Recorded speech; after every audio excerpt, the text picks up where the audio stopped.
Otherwise, we were all perfect.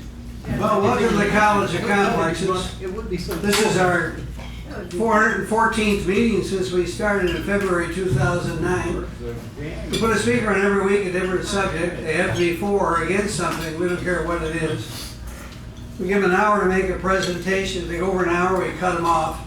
If anybody interrupts the speaker, we remind the interrupter, but listen only one fool at a time. It's one of our rules.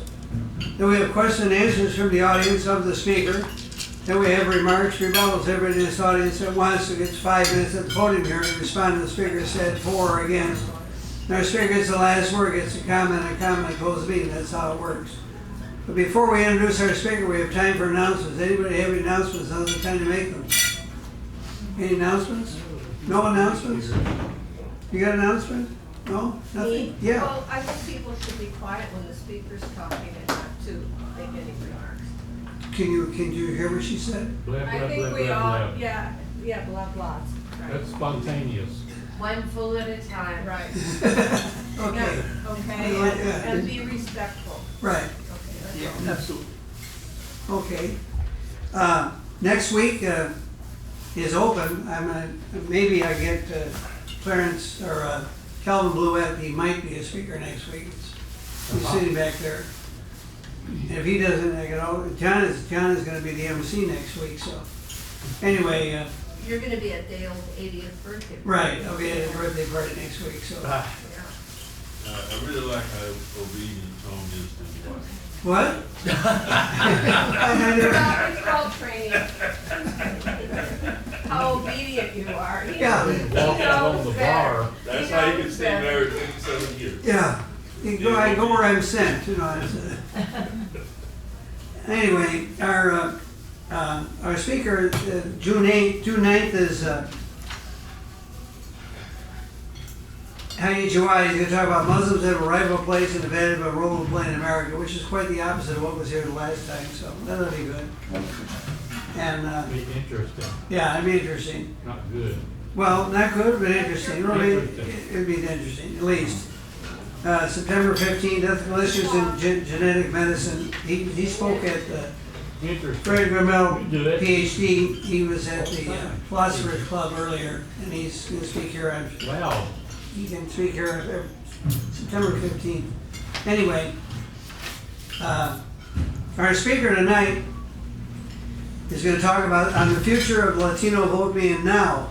Robert Chavez, president and a proud DFW Taino, will discuss how in the last national election, the Latino vote has been seen to make a difference in all major campaigns, not just the local state elections. He will show how major metropolitan areas have had huge increases that have led to Texas in population growth, which exceeds prognosticators' projections. Robert concludes and argues succinctly that in all, the future of the Latino vote is now. So without further ado, please give a very, very warm welcome to Robert Chavez. All yours, Robert. All yours. All right, thank you, Tom. I want to thank you for this type of lecture series that you have in the forum, and I want to thank you, Tom, for inviting me to come back. It's been what, about 2 years, something like that. Yeah. But I'm glad to be a returning. So congratulations to me. Anyway, first of all, for some of y'all that may not have been here, I am a retiree from the railroad. I worked for Union Pacific, Southern Pacific first, until they merged together, made the largest railroad in the United States. And I worked there until I retired for 37 years. So 37 years service. I've seen a lot. And I was very active within our political system and really interested in how politics and union work and all really helps to make America a whole lot more stronger. in that our unity and also our voting power within the unions, you know, how they stress being using your rights, your given rights of as an American to vote and to be active in the community. That was the most important thing for them to do. Not just a paycheck, but also to develop a strong family, educational, and also of community service. And I'm proud to say that almost all the guys that I know, they have sent their children and now their grandchildren to college, and that makes me feel real good because that's one of our goals. In that time that I had the chance to be all over from New Orleans, Louisiana, to Shreveport, Texarkana, all the way to the valley of Texas, to El Paso, and also up north to we'll just say from Dallas all the way to Beaumont. I had seen a lot of our communities actually seeing the lack of our Latino communities that weren't active into their own communities. But in the ones that I saw where the larger populations were, they had active groups that were there, everything from the American GI Forum, the VFW, and also the American Legion, and also LULAC.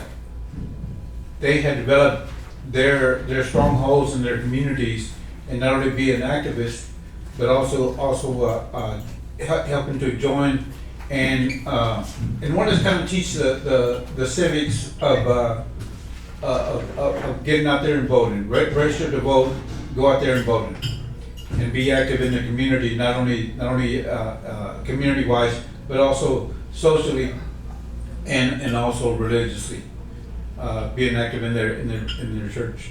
And in the past decade, that growth has started to show numbers.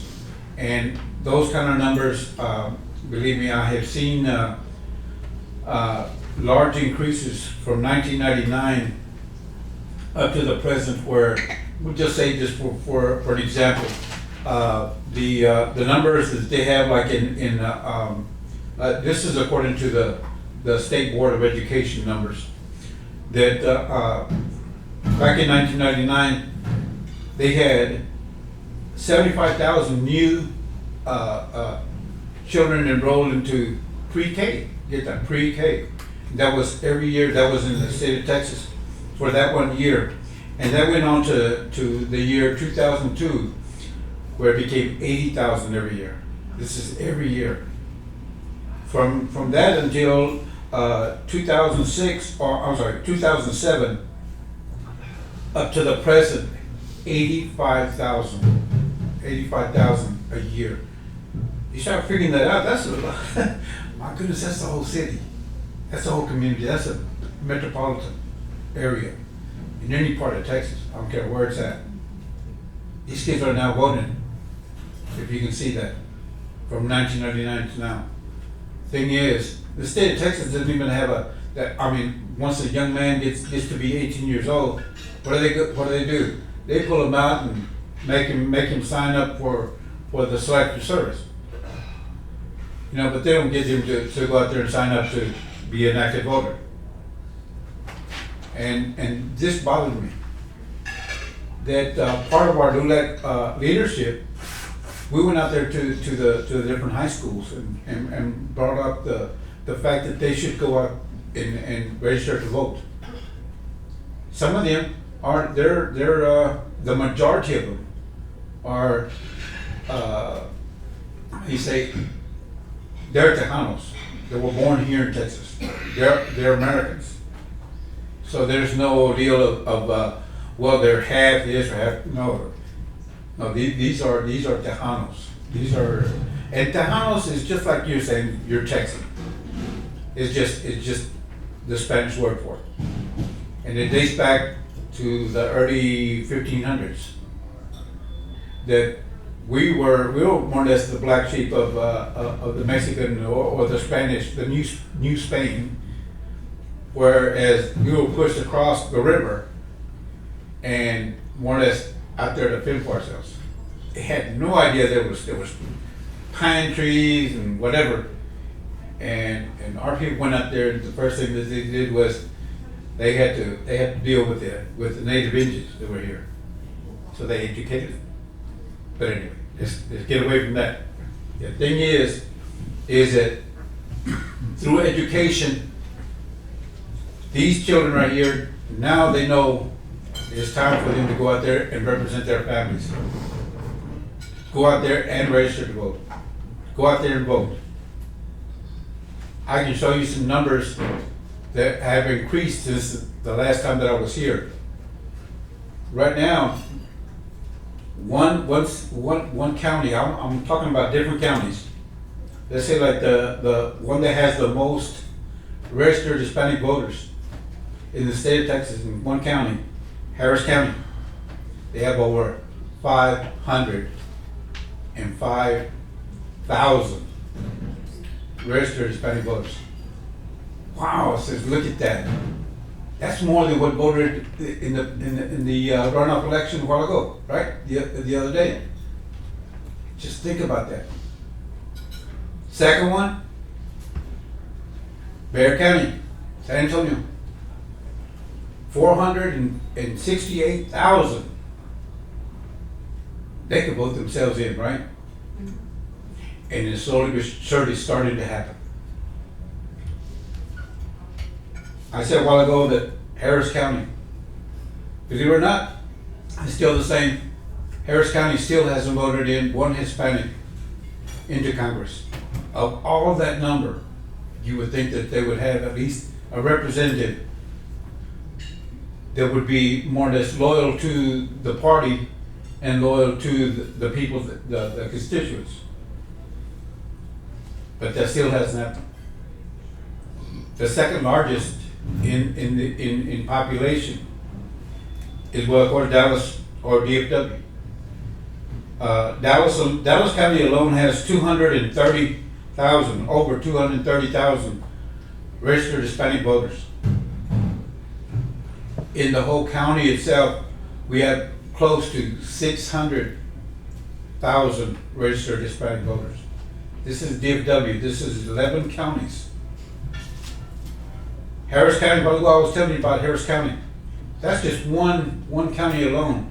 The rest of the 10 in that metropolitan make up over 750,000 registered Hispanic voters. Those numbers right there are just think if they went out there and voted. Well, of course, they're not all from one party. As they stated, it's close to about 70% Democrat. And the other 30%, well, believe it or not, I've said before that, especially in the last meeting that we had, we couldn't get 5% of the two largest metropolitans, and they were number five and number 6 in the country. And in DFW, it'd be number 5, Houston being number 6. Now this is marketed, okay? Marketed, radio, TV, and they couldn't even get 5% from either one to go out there and vote. And that made everybody was wondering, what is the problem? What can we do? What can we do to get the Hispanics to go out there and vote? Well, now, during the time that I was with the railroad, I became the legislative director for the Teamsters. And as a national officer, I studied and everything. I kind of knew, well, you know what? I'm a Tejano, okay? I know what my people do. I've been in their communities and I know just exactly what their mindset is on anything that they want to do. And you know what they live by? They live by the barter system. I give you, you give me something back. You've heard that before, right? Politicians do that all the time. Well, how do they do that? They could be crooked, or they could be honest. Mostly on the crooked side. They go out there and try to buy their way into politics. And when we look at the Obama campaign, we didn't play that, right? We didn't play that. But then when Victor Morales tried to run for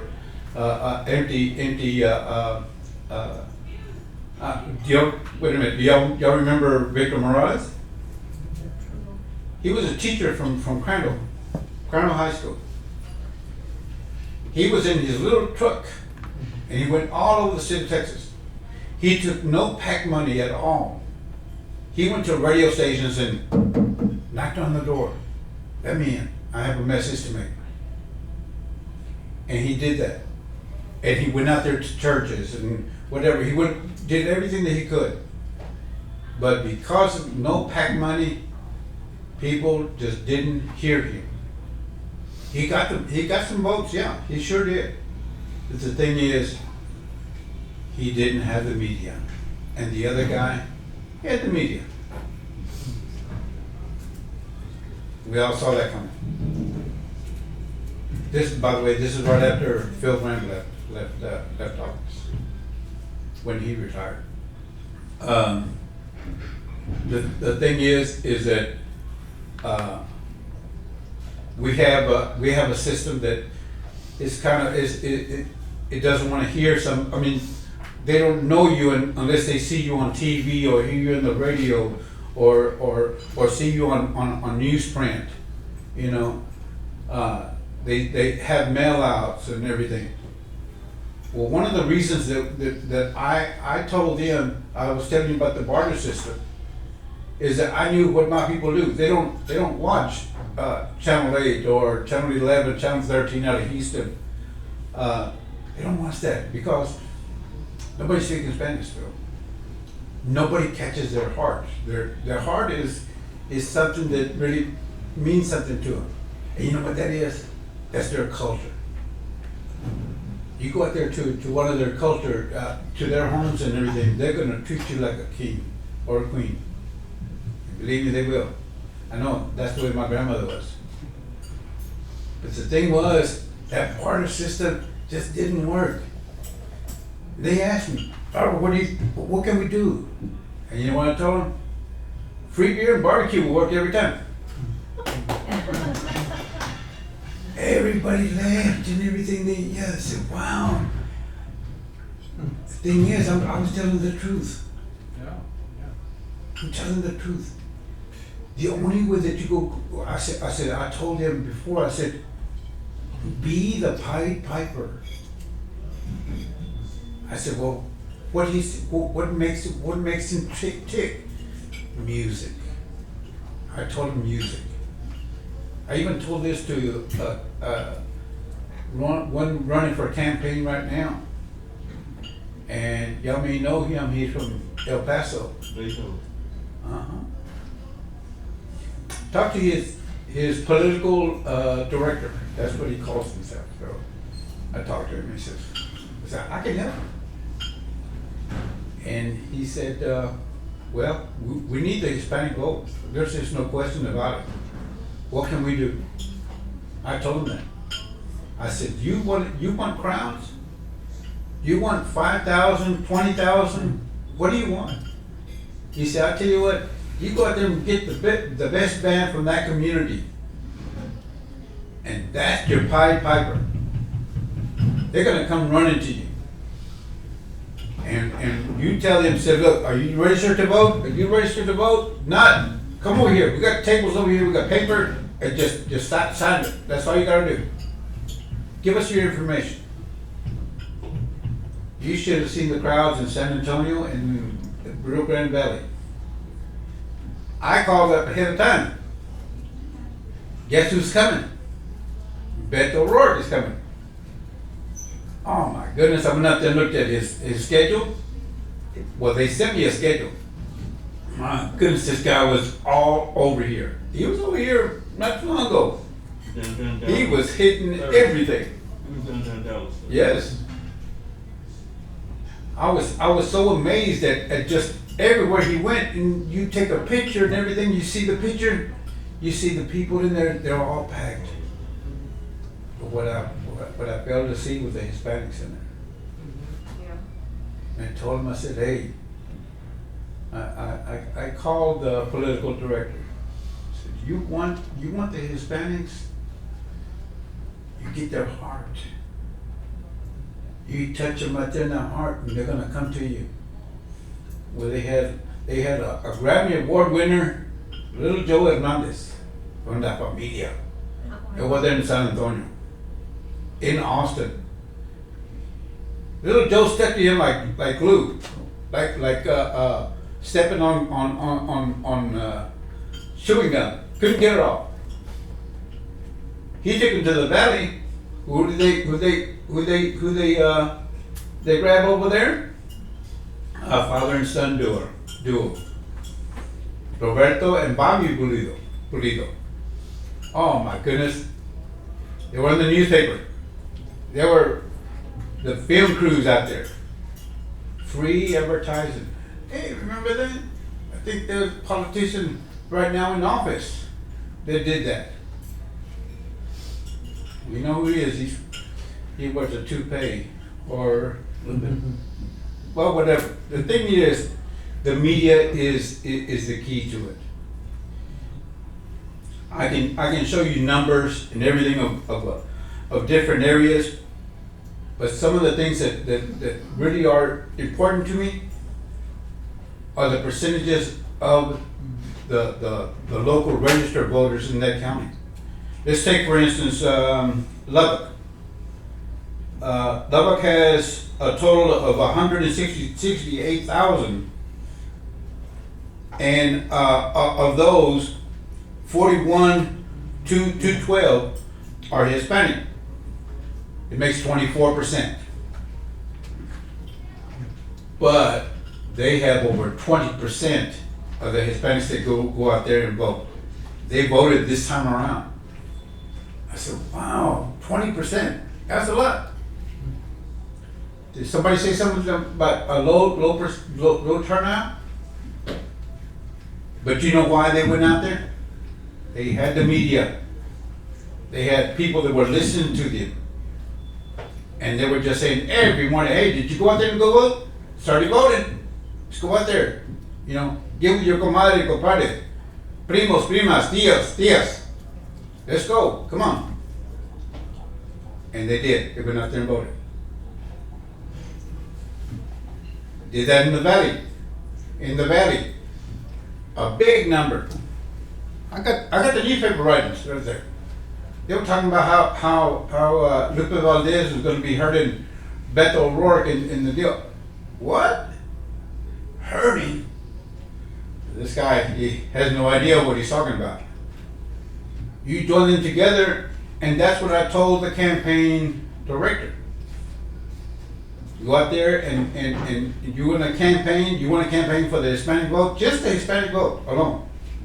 You go back over here, I told you about the Rio Grande Valley, just that one county alone, Hidalgo County, they had, get this now, 350,000 registered Hispanic voters, total. 278% of those are Hispanic. 278,000. That makes for 82% of that. 82%. That's one county alone. We're not talking about Matamoros. We're not talking about Mission, McAllen. Though they have different counties, just like here in Dallas. They're the ones that carry a lot of Hispanic voters. What do they have? Media. Same thing. And we had, I think it was 1.5% of Hispanics that voted here in the DFW area. Get that? Oh man, that made me mad. But it only proves my point. No media. We have no media at all. I can show you those papers, those same papers, newspapers that I was telling you about. even the debate, they can have a debate on it. They don't have access to the questions, right? And that's what I don't like about debates, is they always want to bring the bad part of you and not the good part. They want to put out the struggles. They want to see results. And you know, there's not enough time out there to go out there and talk about their life, on how they had to battle, become an active citizen with a family of 8, or maybe longer, maybe more. Go into the military, come out, go to college, become somebody, then run the sheriff department of one of the biggest sheriff departments in the country, if not the world, and become active. And she did it, even though she was so-called lesbian. I don't care what she does. I don't care what she does. Just, I mean, that's her life, whatever she does. And here we got a president right now that's doing worse than that, but yet nobody says anything about it. Oh, it's okay. It's okay. You don't see it in the paper. But anyway, the thing is those percentages make a big difference. The one that I was more proud of any one of the counties here in the state of Texas, El Paso County. El Paso County has 440,000 registered voters total. 105 or 69, well, we'll just say 70% are Hispanic. And you know what they vote? They vote 70% of the time. 70% of the time. What are they doing? They're touching them. They got the media. They got their Congress people, their state officials and everything to go out there. I've seen the papers. The El Paso Times over there, it's in color, it's bright and everything. You see your picture in there and the color and everything. Oh, I mean, you say that newspaper, they buy that newspaper. They don't wait for it to come out on YouTube or on Facebook or whatever. No, they want them to buy the newspaper right away. They want to see if they're commented, because they ask comments. They talk to the people. They talk to the community. They don't talk to just Hispanics. They know who you are. The thing is that they're no different from any blacks, whites, Asians. They're all a community, and they all are so loyal to this country, to this state. And look who wants to run for him. He felt so proud of the fact that he was from El Paso, you know, that he was educated, he did his time and everything in serving the country, serving the community. That he went by Beto, even though his name was Robert. I don't even go by Beto, and my name is Robert. Don't you see that? That's loving your community. Let's give me something back. Is he bartering? Could be. The thing is, he used the media to reach out and tell the person, what is your problem? What problems do we have? And he hears. Oh my goodness. Everywhere he goes, if you ever heard of him. Ah, goodness. You know, that's one thing that I've known Lupe for a long time. I was going to the chorizo menu breakfast. Have y'all heard about that? Yeah. Okay. It's held by LULAC 102, Council 102 in Dallas. And I've been going over there for quite a few years since I moved in from Bryan College Station to Mesquite or DFW. Originally, I was born in Fort Worth, by the way.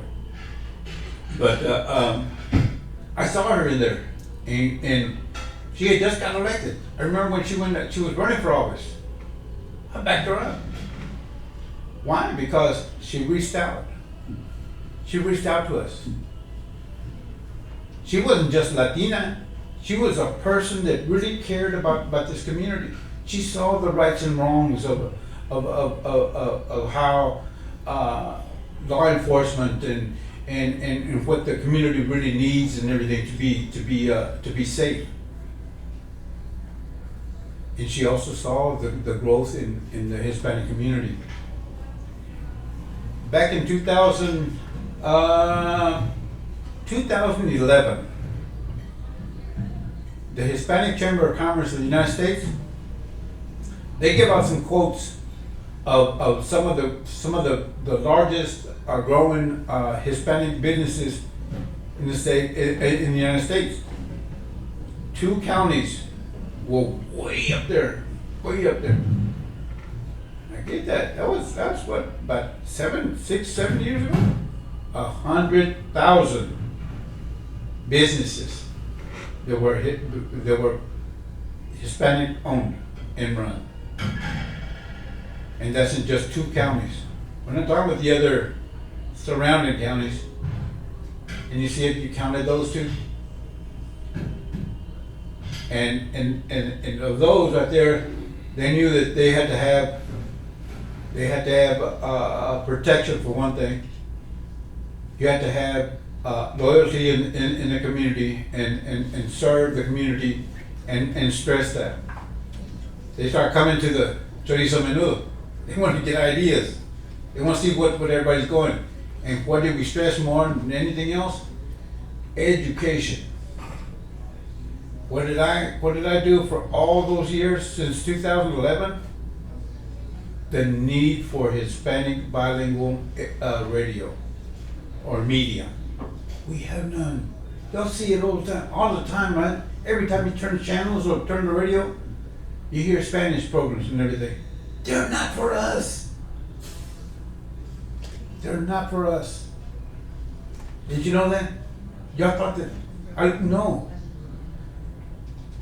They don't give you the updates on news. They don't stress being active in the community. They have problems and everything. Yeah, we got millions of Hispanics in the community in the metropolitan. But who's trying to inform them on what's good and what's bad, what they should be doing or what they shouldn't be doing, right? Let me give you an example of something that happened not this year, last year. Okay, last year. There was a Texas representative. She was going back. She wanted to. They had a deal of the sanctuary cities. You remember that? Remember that issue? And that's also when Chef Valdez was saying, y'all don't come down here. You're not going to use my officers to be the police force for the government. That's not what they're here for. They're here to take care of the county, right? So she put her foot down. So, well, the governor says, well, we're going to, not give you monies from the government because you're violating our rule, She stuck with it. She started making phone calls. She started writing grievances and stuff.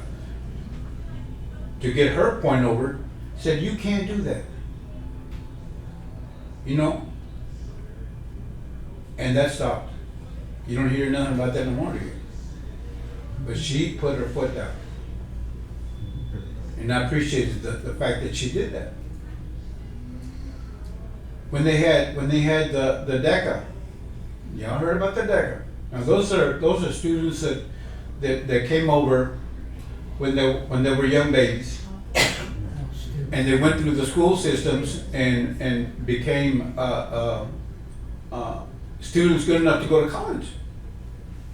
They wanted to go to work, but they wanted protection from the government. Believe it or not, that started here in Dallas.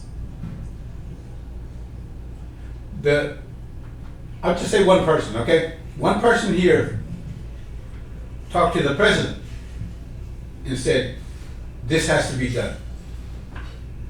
Because we see them over and over again. You know, the numbers of, you know, like I said a while ago about the numbers of the students that were coming in pre-K, they started affecting the numbers in high schools. The last time I was here, I quoted y'all a deal of the high school where I work at. Okay, since I retired, my daughters are teachers, by the way. And they said, no, Dad, you retired, you're not gonna stay home and be on the computer. No, sir. And I said, why don't you put in for a job as a security guard or whatever? Well, I happen to go to the school that has the most students, and I saw them grow. When 65% at that time to 75% of the class, of the attendance, those that attend that school. I said, wow. You know what I look at? How many are eligible to vote? Now do you see what I'm getting at? Mm-hmm. Now do you see where the media is? Where's the media going to? How are they reconnecting with these kids? I talked to them. I said, guys, can you vote? He said, yeah. I was born here. He said, do you know any more? You know, your classmates? I said, yeah, a lot of them. Almost everybody I know. He said, just for a few other ones that are like in bilingual education and all that, and we know that they're just they're not citizens. Very few.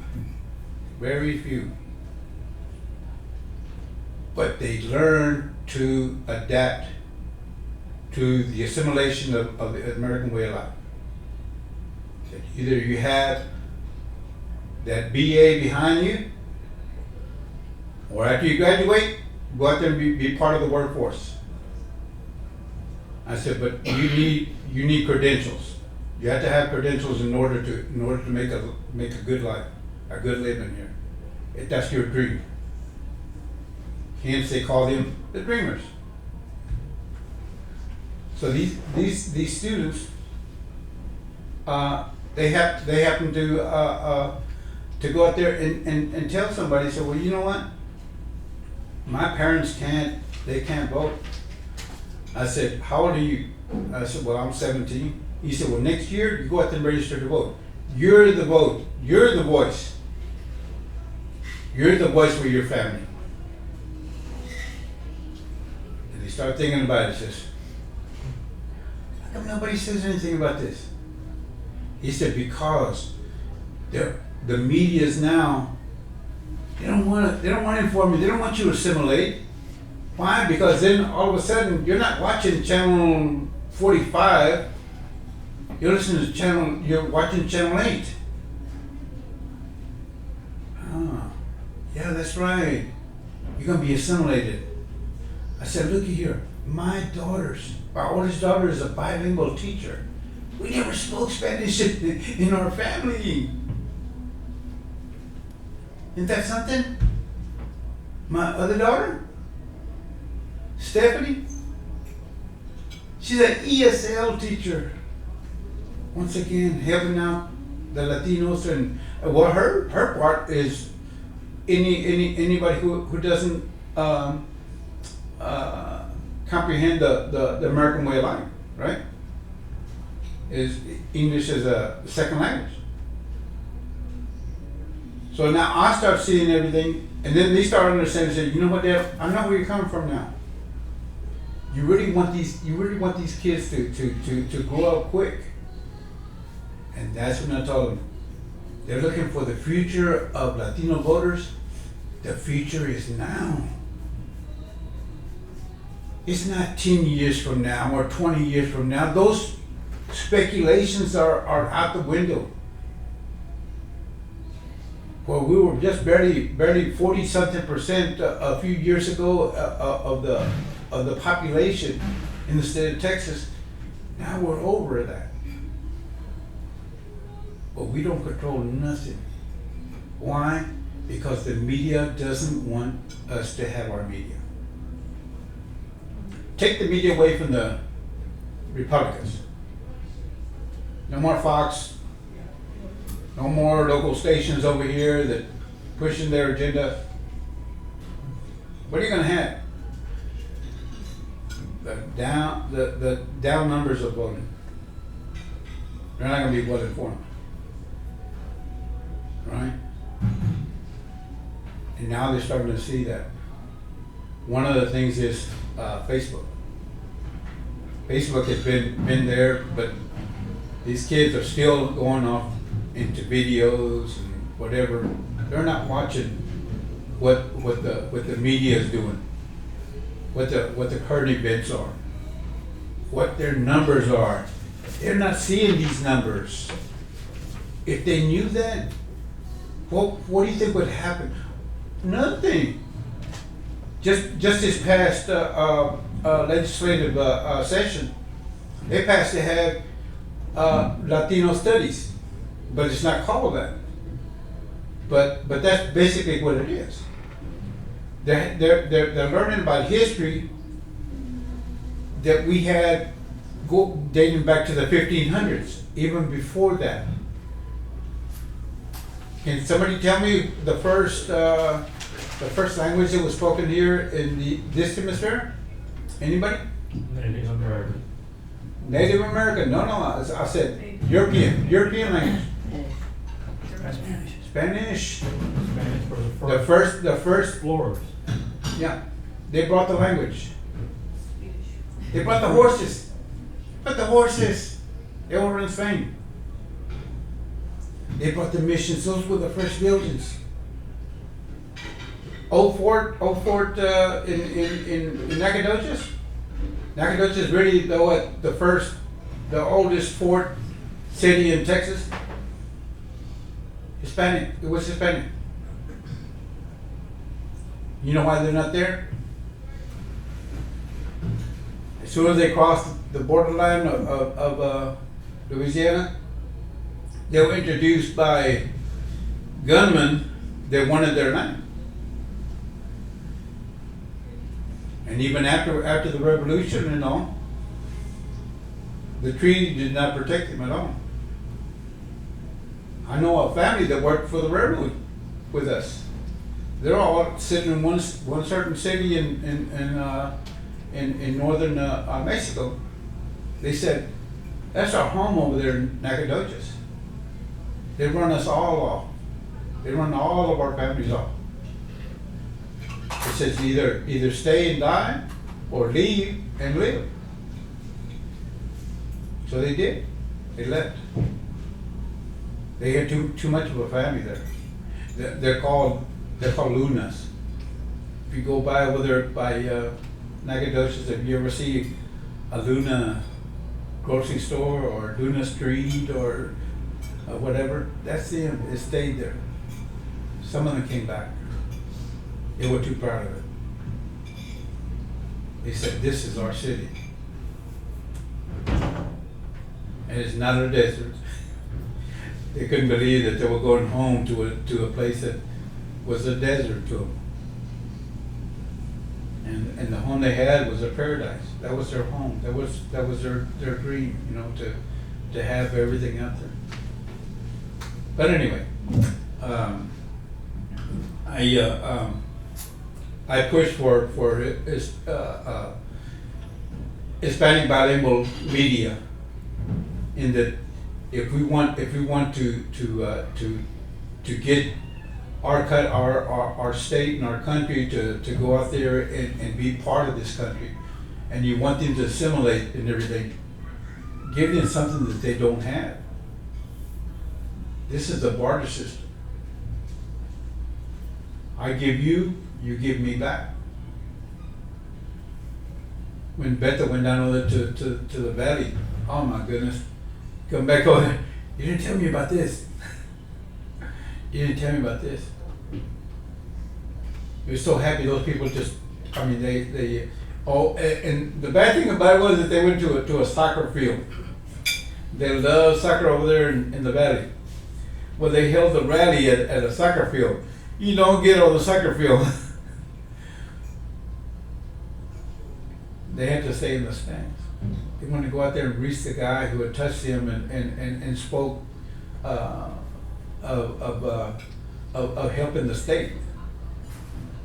That he was being true to him. He wasn't lying. You know that. I believe you. They believed in Lupe Valdez. More numbers came from the valley than anywhere else. President Obama got so many votes from over there, not just from here, but from over there. But I tell you what, I love my heritage. I just found out this past month that we talk about Native Americans. I'm proud to say that 58% of my bloodline is Native American, and a percentage of that is a large percentage of it is Azteca. So here I am. I said, I'm an Aztec warrior. You know, that is something really to be proud of. I said, I have a bloodline of people who spoke up, people who educated themselves, people who were friendly enough to educate their kids, educate their families, you know, to be part of a generation that people would talk for millions of years, they say.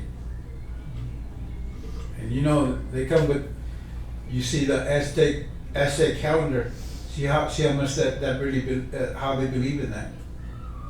Now historians are looking at that, and what are they saying? Wow, where did this come from? How did they comprise this calendar that is so true? It had them thinking in the year 2000, didn't they? They said in a certain deal that was going to be the end of the world.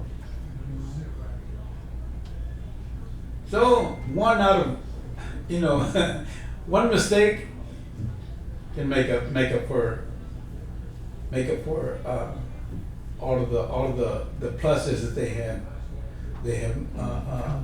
done in their lifetime and in their history.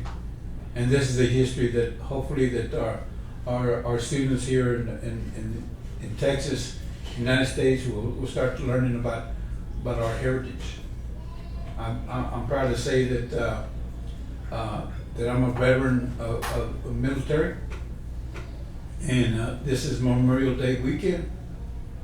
And what makes me mad is the fact that I see Memorial Day specials and events and whatever, but just sell. That's not what Memorial Day is supposed to be about. It's supposed to be about those that gave the ultimate sacrifice for the freedoms and loyalty, respect, and preservation of our constitutional rights. You know, somewhere along the line, we crossed that certain deal to say, well, let's have a celebration, and I'll be able to sell my furniture at 20% less. And I said, but what about saying something to the widows and the families that lost their father, their grandfather, you know, in war? You know what our history is? How bad this government has whenever they've been into war. In 1933, a Republican Congress, they had a repatriation act. And in this repatriation act, it was so-called the Mexican Repatriation Act. In the 1900s, they had World War I and all the men went to war, right? And this was right in the beginning of the Industrial Revolution. So they needed people to go out there and work in the factories and all that. So they said they opened the borders. Well, there was no border. So they invited the Mexicans, come on over, come on, come here and work. And they did. They went to Michigan and Indiana, Pittsburgh. They went everywhere. They started working and they mastered their craft until 1933. Now they had the Repatriation Act. They didn't care if you were American or not. They went out there at gunpoint, mostly at gunpoint. They were from sheriffs and constables and local police, and went out there and said, whenever you see one of those brown guys, get them. Get them. The railroad company that I worked for made a contract to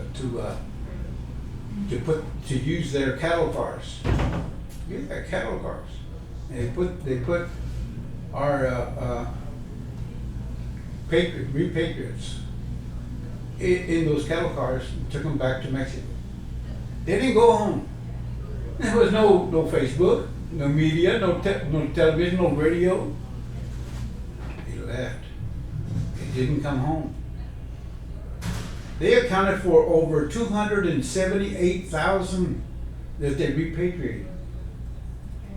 When those families found out that their father wasn't coming home, their mother wasn't coming home, or whatever,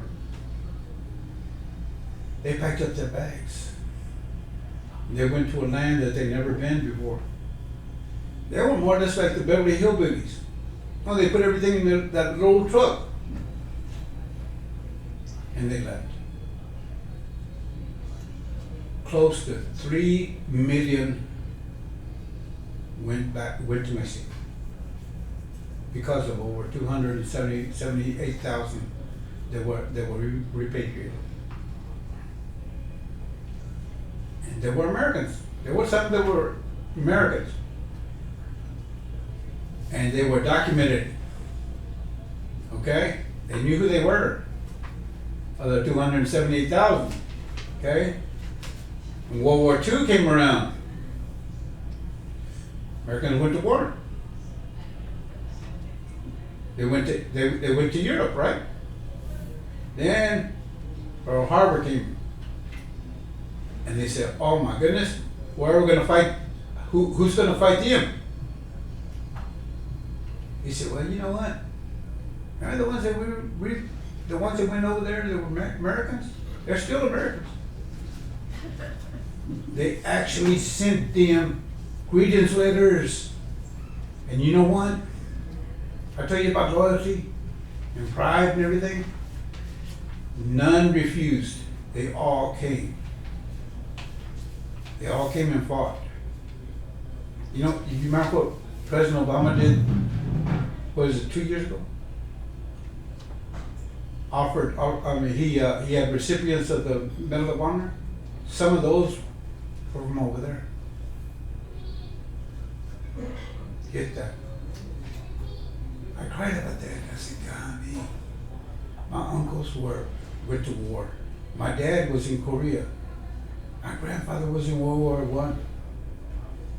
He said, and they went out there and sent them over there to Mexico. And then they had the nerve to send them letters. And they all came back. Did you know that some of those couldn't even bring their families over? They couldn't bring them back. They had a chance to stay. And some of them said, no, you know what, I'm going back to my family. Because for them, family was more important. But little by little, they start coming back. I have always heard that story. I said, well, the Mexicans fought in World War II. I said, what? Wait a minute, y'all didn't have an army. Y'all weren't even in this deal. You know, this was our thing. They bombed us. Then I found out the history, the true history, and that's what that history was. So now you see why I say that if we have over 400 million registered Hispanic voters in the state of Texas, if you reach out there to them and you barter with them, I think you can get them to vote. because they love this country just as much as you do. If not, maybe even better. How much time do I got left? Okay.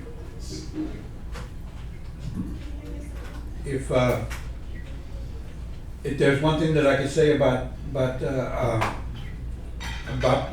the history of our family, and all, I wanted to say that in the last time that I was here, I told you about my two nephews. They're the sons of the only two sons of my oldest brother Rudy, that was married to a German girl during the Vietnam time, and his time that he spent in Germany. His two sons, after they graduated from universities and colleges in Georgia and Florida, they joined up, and from second lieutenants they are now lieutenant colonels. One is the youngest is a assistant to a general in Reno, Nevada. He happened to marry into money. And my oldest and my nephew happens to be one of my oldest nephews. He is in Hawaii now. He's away from the volcano and stuff. But they are more Latino than they are German. But they say that doesn't matter to them. Being American is more important to them than anything else. I said, oh yeah, there you go. That's a Tejano. See, that's a Tejano.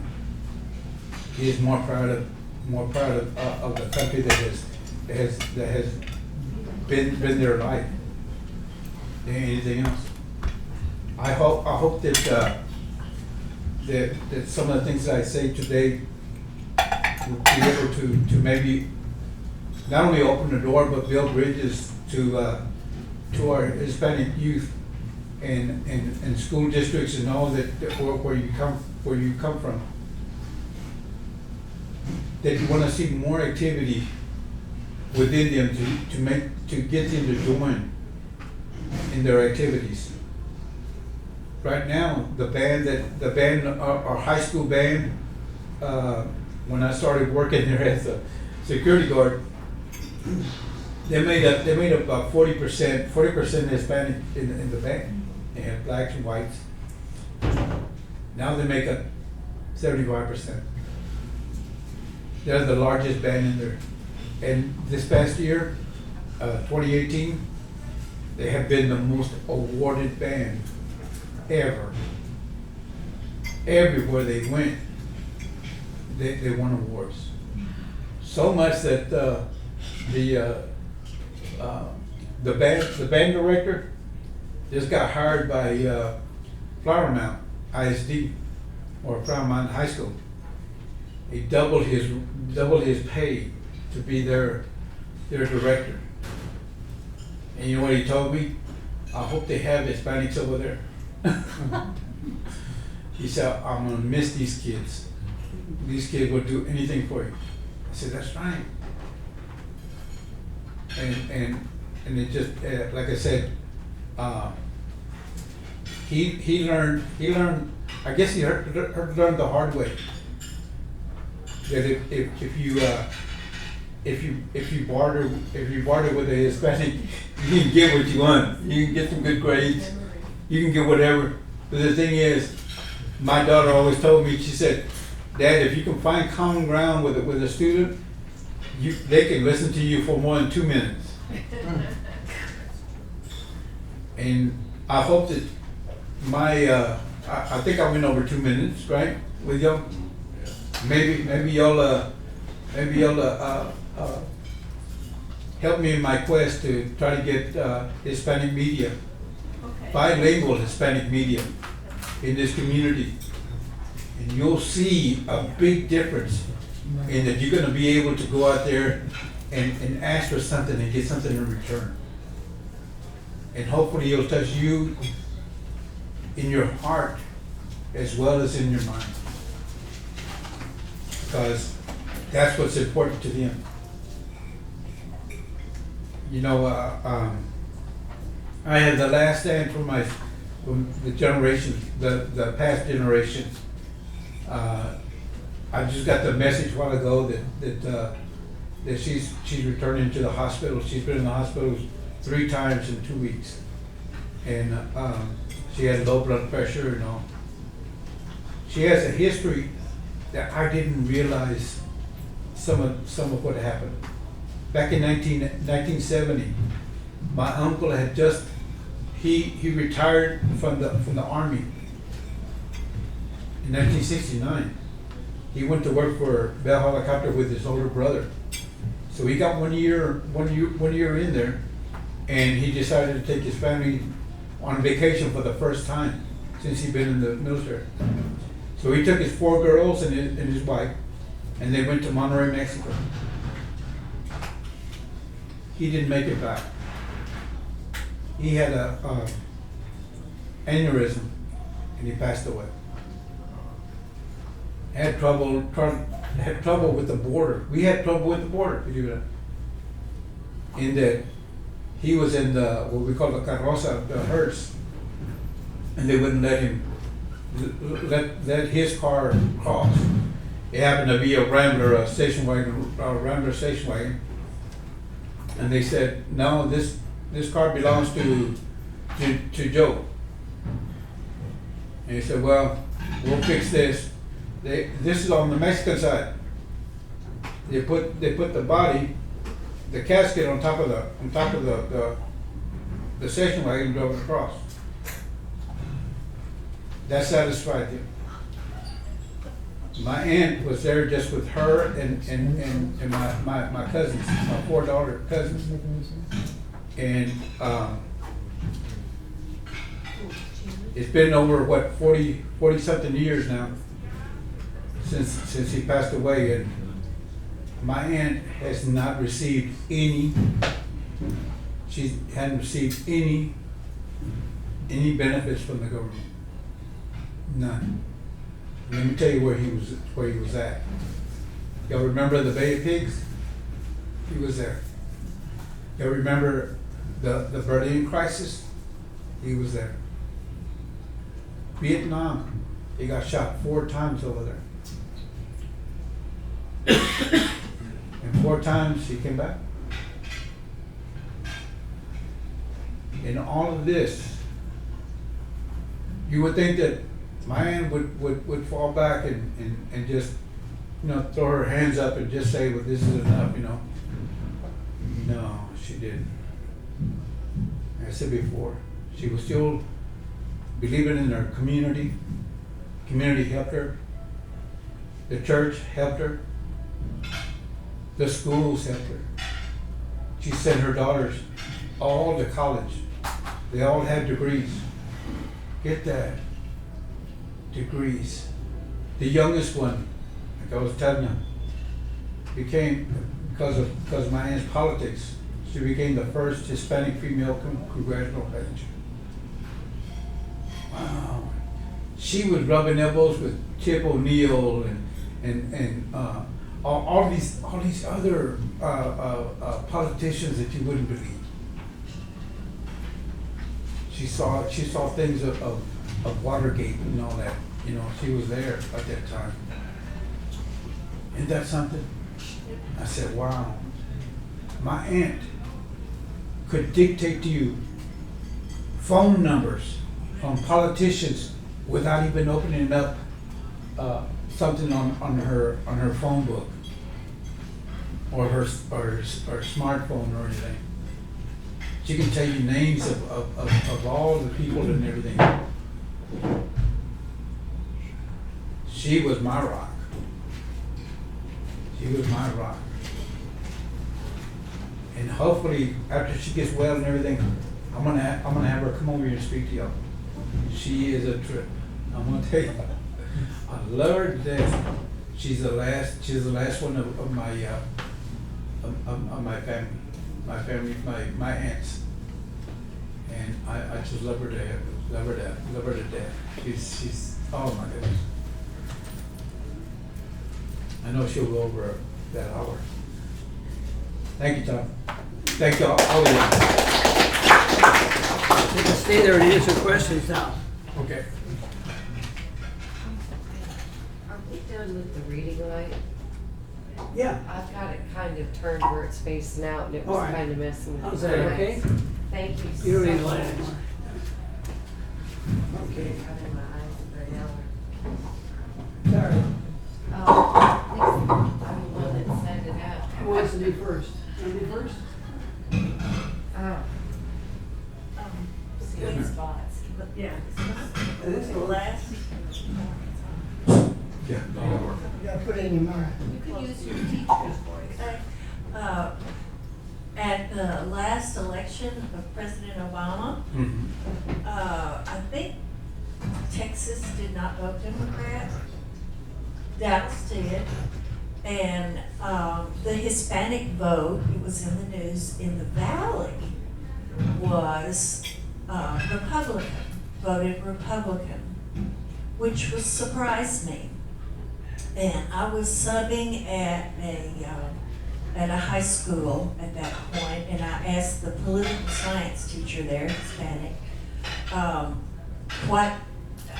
why, and he said that some of he didn't know, but there were millionaire ranchers in the valley that put some kind of pressure on workers to vote ever how they wanted them to vote. Do you know anything about that? Yes, I did. One of my connections in the Rio Grande Valley is one that was whose husband had passed away at that time, and or had just passed away, and she was watching a lot of things that I was making comments on. In that I saw that I had to find a contact over there in there to make conversations with and strategies, onto what they should be doing. And she told me about this one certain activist. I guess you would call him activist. And yes, he was very, very influential. And she said that there was quite a few that weren't a buy-in to anything he said, because of he saw the difference afterwards, that he made a big mistake. And yes, it's true. But get this now. At that time, we could barely get oh my goodness, we had close to 3 million that were registered voters. It was under 3 million, but yet half of the Hispanics did vote. So yeah, it was close. It was real close. But I think that there was low turnout here in DFW and in Houston. I was giving you some of these numbers before. The two metropolitans of Houston and Dallas make up over one third of the total registered voters, and those two don't have Hispanic media. See what I'm saying? Money was channeled into the Rio Grande Valley in the way that they probably do it to San Antonio. It didn't work. It didn't work in San Antonio, but it kind of worked over there in there. Matter of fact, I think one of them was elected. He had switched from Democrat to Republican at that time. Thank you. Yes. During President Reagan's time, he passed immigration reform legislation with a citizenship track. And he's supposed to be very much Mr. Conservative. Why do you think he was able to do that during his time, 10 years president, whereas Governor George W. Bush nor President Obama was able to do it. Why do you think the Republican Party today don't want to grant citizenship to people who've been here 5 years and work so they can vote? Why do they don't want to do it? Personally, I thought that the reason why that went through was that they were believing everything that President Reagan was doing. Okay? Now, remember this, where did Reagan come from? California. What was he surrounded in? What was his environment? He saw the future in that. He saw the struggles during the time I mean, if there was anything about the Latino movement or the Chicano movement, it started right there in California. My grandmother told me, now she couldn't read or write, and I showed her a picture back in the '60s before she passed away, and she told me she saw a picture. Well, I was showing her a picture from the Waco Tribune. Oh no, sorry, the Waco Herald at that time. Cesar Chavez was on the front page, and I showed her the picture, and she said, "Ese es de tu casa. They're from your house." And I said, "Really?" He said, "Look at his features." And then she was telling me the history about when they came over. Now I know some of the history, but not all of the history. But she said that if you kind of look at him and everything, and his features and everything, he looks just like my uncle. And I started looking at the two pictures and said, "Wow, they could be brothers." Oh, she does. So you were And from then on, I started saying, I said, "Well, let me find out for sure." Never did make connections. But I do know that when he died, when I saw the movie and everything, yeah, I cried. Because nobody should have ever been treated that way. And our family worked in the fields too. I was there. I remember when I was about 3 years old that I used to see plants that would look like trees to me. They were cotton plants. And I'd run up and down the cotton. That was in the Panhandle. But I think that slowly but surely they're starting to see that. I think that right now their push and everything towards anti-Latino and everything is history repeating itself again. They blame, they blame the Depression on us, that we took away their jobs and everything. That wasn't no such deal. It was trying to keep America going, and they bought into it because it was a Republican Congress too. And how ironic that the two end up having a depression and another one, the Great Recession. Thank you. Okay, I just was gonna tell you about my memory as a child up in Illinois, and in Michigan, of Mexican families housed in chicken coops. And I was in that.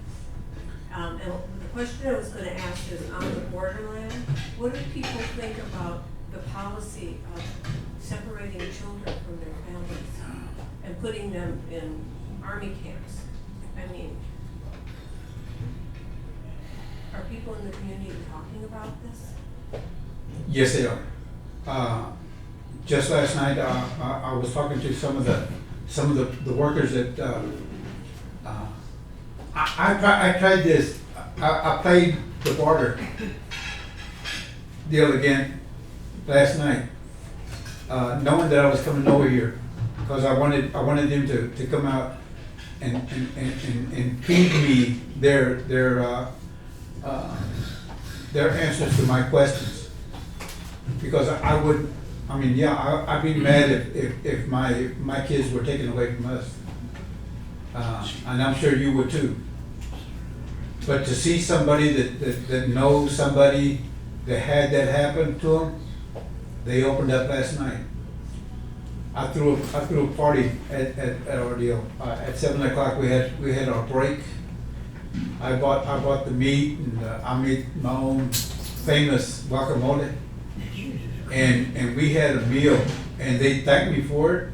I mean, and they didn't know that I was gonna ask him the questions, and one of the most sensitive questions was that right there.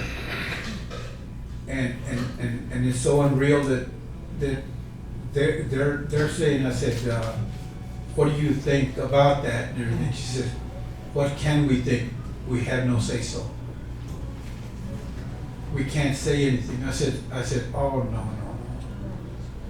I said, no, you don't. You have us. You have us. I said, until they hear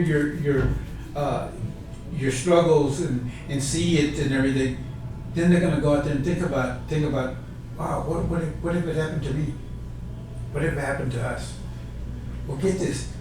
That's all that they've been doing. It's nothing for them to get up and work 8 hours at one job and go back and do 4 hours at another job. And this is all for their family, to make sure that their children go to school and become good citizens.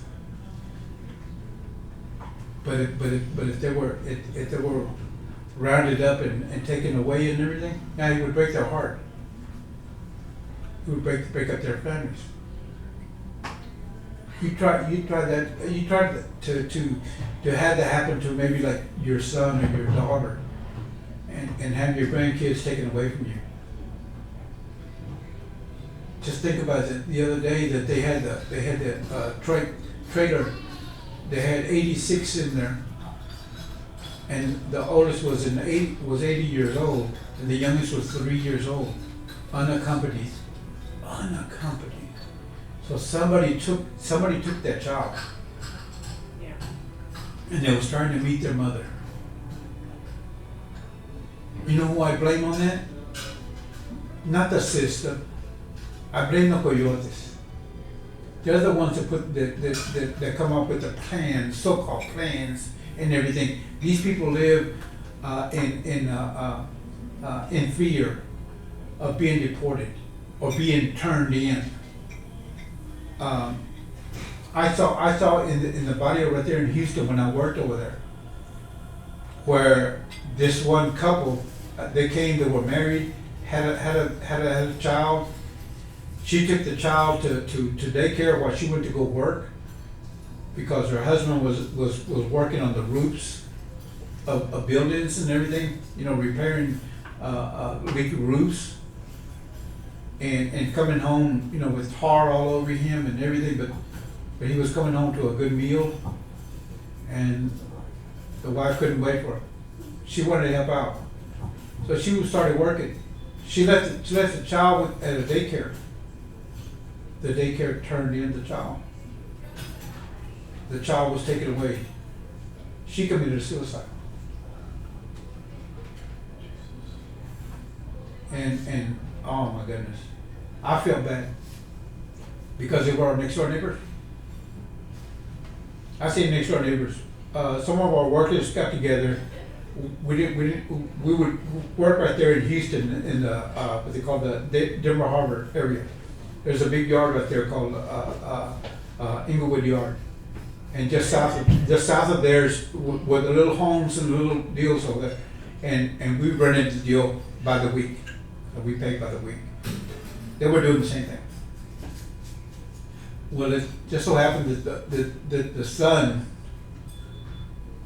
the father of the baby, his parents lived there.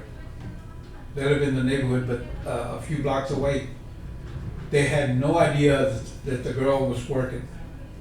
They had no idea that she had been leaving her child with daycare, and they took the child. They said that it was illegal and all this and that, and I said, oh my goodness. I I said, what if somebody did that to your child? But anyway, I hope that answers a little bit. Too tragic. Yeah, those are the tragic deals that it's not talk. I mean, we don't talk about that. And again, the media's not going to go out there in detail and tell you just exactly what happens. But we have movies and everything that where that happens, where they show that. HBO had a deal back maybe about 10 years ago, where they had they actually followed the train. You know, the train that comes in, they call it the bestia, the beast, and they all jump on top of the deal. Some of them fall asleep and they roll off, kill themselves. Some of them fall off, get run over by the train, lose a leg. But when you go out there and they stop and they have a rest, and there's people out there trying to convince them not to leave, not to go across, because the desert's coming up ahead and everything. They ask for their hands. Said, after everything that I've told you, how many people still want to go? Still want to keep on going to America? Who still wants to go? They all pick up their hand. I said, golly. Some of them were caught in the documentary and were sent back home. And asked whether or not if they would go back. He said, yep, I'd go back. I said, make the trip again? You gotta be kidding. He said, you build that wall? Wall's not gonna stop them. You know what that is? You know, this is my opinion. That's his Mount Rushmore. It's gonna have his name on Donald Trump. it. They build that wall, that's his Mount Rushmore. Because he said it before. Why is it all of a sudden, I found out this week that they're gonna power wash the Mount Rushmore. And by the way, when I was in the military, I was out there in Bradford City. I was in missiles. I seen that. I said, oh my goodness, they're gonna power wash it for what? If this guy gets reelected, he's gonna be up there. Oh, Who's there to stop him? Right? Who's gonna stop him? Okay, on the new topic, have you been following Julian Castro, and what are your opinions about him? I know the two brothers. I know the family is they're awesome family. When he came over for a campaign, he came to some brewery right there in Dallas, and I asked the brothers, all right, who's running for governor and who's going to be running for president? They said, not for governor, and they left it like that. yeah. And I think that Julian is going to run for president. Yeah, you think he's gonna do it? I'll tell you what, if I'm gonna give you a real good deal that maybe y'all want to go look at. Okay, there's a documentary on HBO, I think it is. It's called the Latino Music Explosion. Look at those numbers in there. Okay, look who comes in at the end. Julian Castro. If they go out there to garner the Latino vote, now this is a people that contribute to the economy yearly. It's yearly. Right now, over $2 trillion a year. This is what they give in to the economy. You want to run them out? Tell that to Walmart. Tell that to Kmart. Tell that to all the companies and all that. Said stop selling to them. They're gonna tell you what? You gotta be kidding. But anyway, I know that I have an idea, a real good idea that Juliana's gonna run for president. That's right. And if it happens, that same barter system that I was telling you about, it's gonna happen. You're gonna see all of these Latino stars come together and go out there and have a campaign. Why? Because they can go out there and fill a stadium with no problem. In that one deal out there, they had one artist that filled Yankee Stadium 2 nights in a row. The stadium. We're talking about out there in the field and everything. Very elaborate. His name is Romeo Santos. I don't even know who the guy was. I know little Joe. Yeah. You see what I'm saying? So if you want to look for something and you want to go out there, listen to what I'm saying. You know, be open. Be open. If your candidate is, if you know candidates that are running for office and everything, tell them they need a media. That media will get them out there to go out there and listen to you. Yeah. Yes, sir. You were talking about the movie and the train called The Beast. Yes. Yeah. Why do those people want to leave Mexico? About half of them are coming from Honduras and El Salvador. They're taking the kids and getting them into gangs. They have no choice. Rather than do that, their families will encourage them to come. Why they stay in Mexico? Those in Mexico, economy. They can't make it. They can't make it.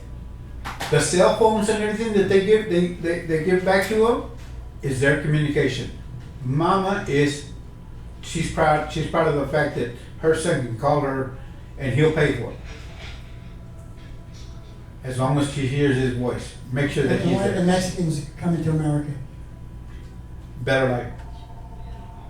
And most of it, I would say about maybe about 30%. Maybe about 30% are encouraged by employers. Yeah. And those are the ones coming in by way of Coyote. They're not coming by the train. They're coming in. All they have to do is just meet them at the border, and those trucks are there. I'm gonna tell you, my brother who was in the military, like I said, I asked him, say, hey, buddy, would you? I said, I knew you're gonna retire and everything. How you want to work for the border patrol over there? I mean, they're hiring and everything. He said, no way. I said, they are so corrupt you wouldn't believe. I said, this is where those are coming across. They're buying these border patrols off. At a certain time, that truck has to go through. That's how they get by. They don't need no wall. When we had a bad government here, we had a revolution and got rid of it. So you're saying that most of the people coming here from Mexico are coming for economic reasons. Well, why don't they just have a revolution down there and get rid of the bad government? You know, I've said, how do you say? I've come up with different topics of that same deal, in that they wanted to make agreements and everything with the railroads. They have 4 lines that come in from Mexico. Okay, 4 main lines. They come into Mexico, and now Union Pacific is in there. Most of those companies are bringing back from Mexico the automobile framework. A lot of the what do you call it, electronics are coming from over there. But those same companies over there, They're doing just like over here with the good old boy system. Good old boy system. Well, In the let's say that you're the boss man of one certain company. Well, then you're gonna hire your cousin, your nephew, and all and all. Well, they do that over there too. Well, I understand. That's just economics. Well, then they need to stop that. Well, They're not giving. they're taking jobs from Americans and putting them down in Mexico. Right. But what needs to happen is the Mexicans need to change their government so the government straightens it out. Exactly. So what's Exactly. happening is the Mexicans aren't doing that. They're just coming over here. Because we're not talking to them. We're not dealing with it. Well, it just seems to me that, you know, like, we had the guts to stand up to Britain and say, get out of our life, we're gonna run our affairs. Mexicans can do the same thing, and so can the Hondurans and the Guatemalans.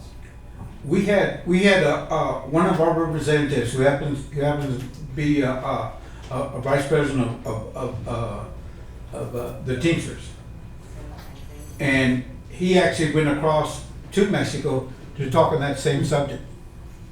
That would curtail the try to keep their workers over there.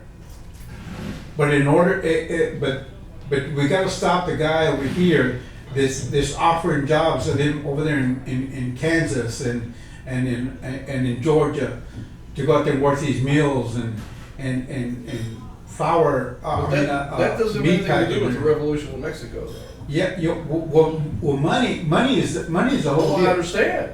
If there was a money revolution, maybe Maybe so, but but I'm gonna tell you something. The media doesn't. They don't talk about that. They don't talk about. All they talk about it is what the cartels are doing, the killings and all that. I've seen their TV. That's all they do. I said, where's all the progress reports? I want to know about the progress reports.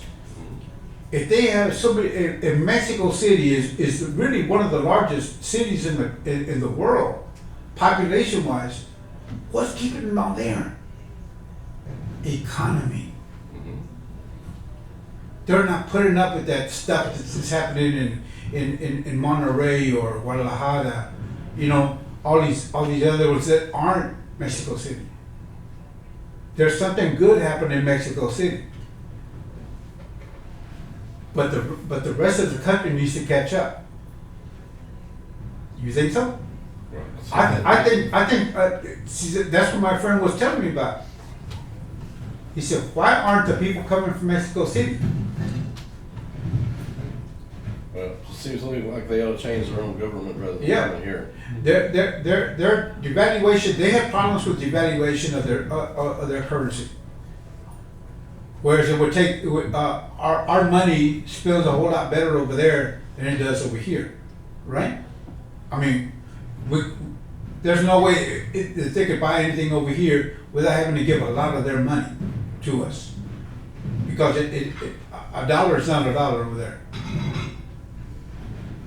I'm sorry, a peso is not a peso over here. I mean, it's not a dollar over there. See what I'm saying?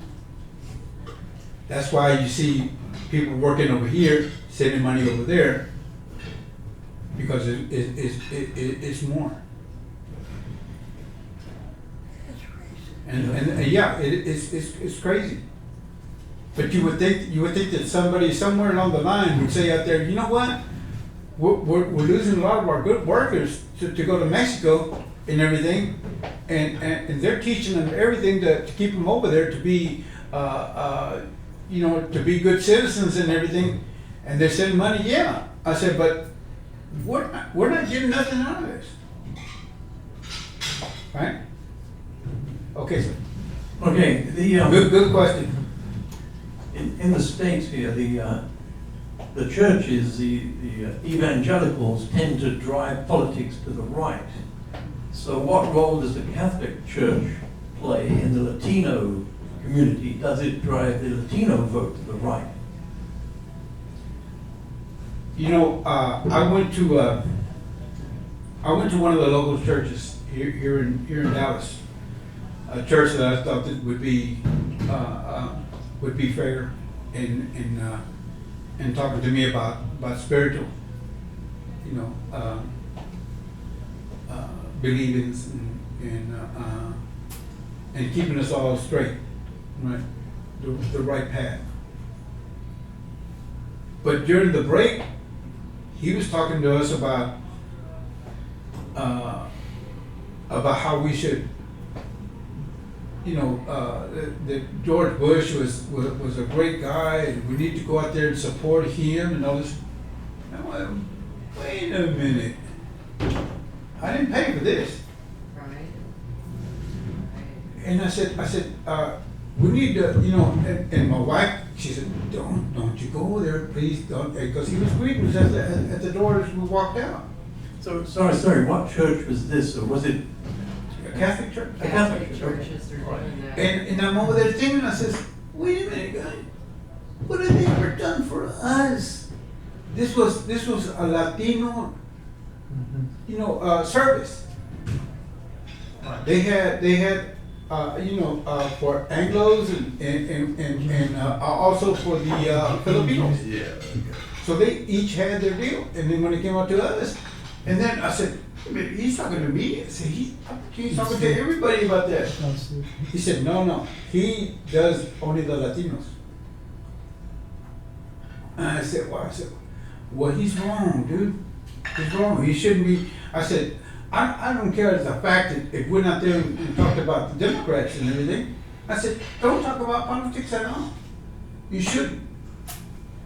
There's a few, but not all of them. And I get upset at some of the ones that don't use the pulpit to go out there, go after those that want to deliver a message to them just like I do. That if you can't register to vote, well, maybe your son can. And that should be a message that said, look, your family's having problems, it's your family and yours.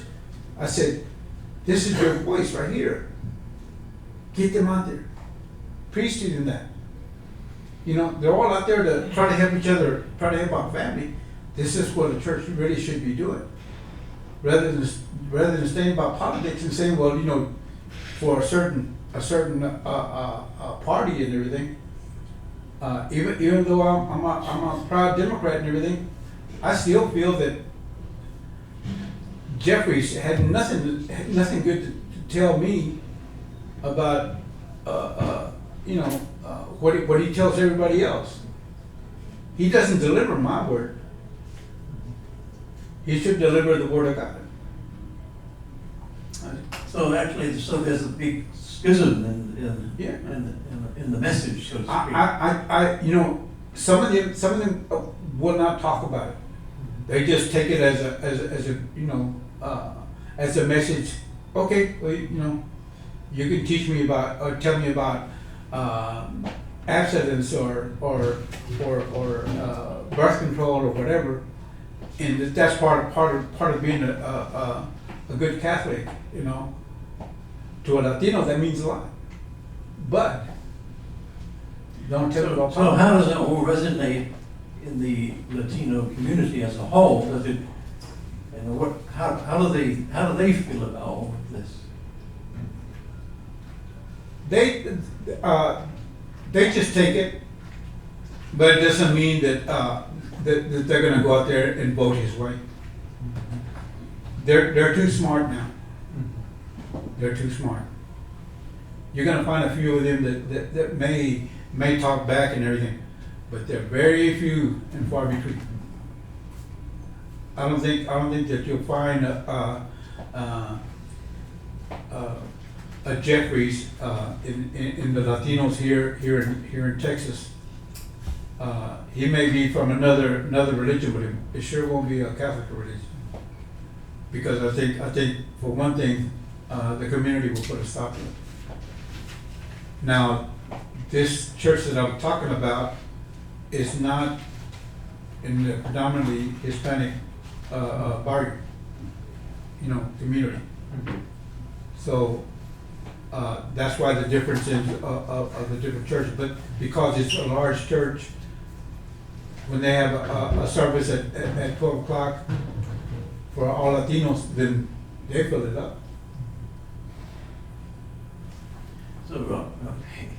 So, what if LULAC came into power, so to speak, in Texas? What would be the main agenda of LULAC if it came into, if LULAC came into power, or its members came into power in Texas, became the governor and filled out the role of the Congress down in Austin?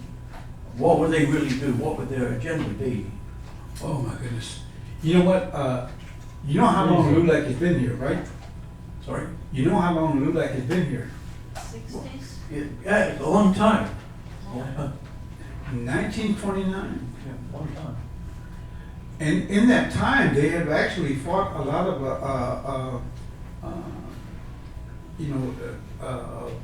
sociable problems that have gone all the way up to the Supreme Court.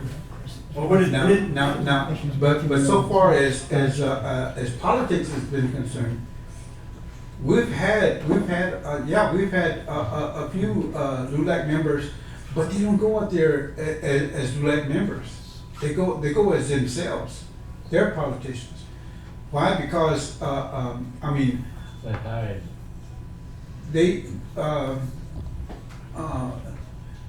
they're a structure for grievances, okay? And when you're in politics, you're gonna hear grievances, but it's not gonna be channeled through LULAC. And this president right now has been getting a lot of heat from LULAC ever since he's been in office. But yet you're not gonna hear what the new president, the president that was in there, Rocha, he was kicked out because of what he said. He was trying to be political also. And I said, no, you don't use LULAC to do that. You see what I'm saying? So who is politically galvanizing the Latino vote then? And what is there not an organization that represents them politically, or is it just individuals here, there, and everywhere? You know, I kind of grew up in the area around Houston area, where they had Latino politicians all for a long time. It's just that they never made such a big difference so far as what policy was or anything, something towards the community and everything. Because they've had a lot of skirmishes and things that even till now they're like anniversaries of a shooting or a riot or whatever that happened there in Houston. And those politicians never got into it. And groups and everything, not LULAC, they went after those politicians that were in office and everything. And they didn't stay in there long enough. So either they say, walk the walk and talk the talk. In there in politics, and if you're Latino, you better go out there and do both. If you're going to be a politician for the people, don't do it just for us. You do it for the whole everybody. Yeah, isn't one of the biggest problems wage theft? I would say so. I think I know a lot of attorneys that are constantly getting problems with some, not a lot, not too many that would take away wages and everything from somebody just because of their status, their immigration status.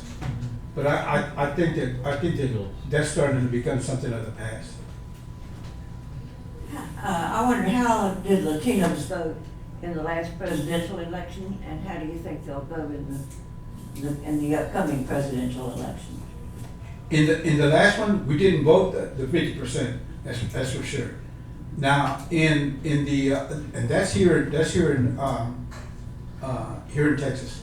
Now in California, they do have that bilingual Hispanic media, so they reach out to their voters.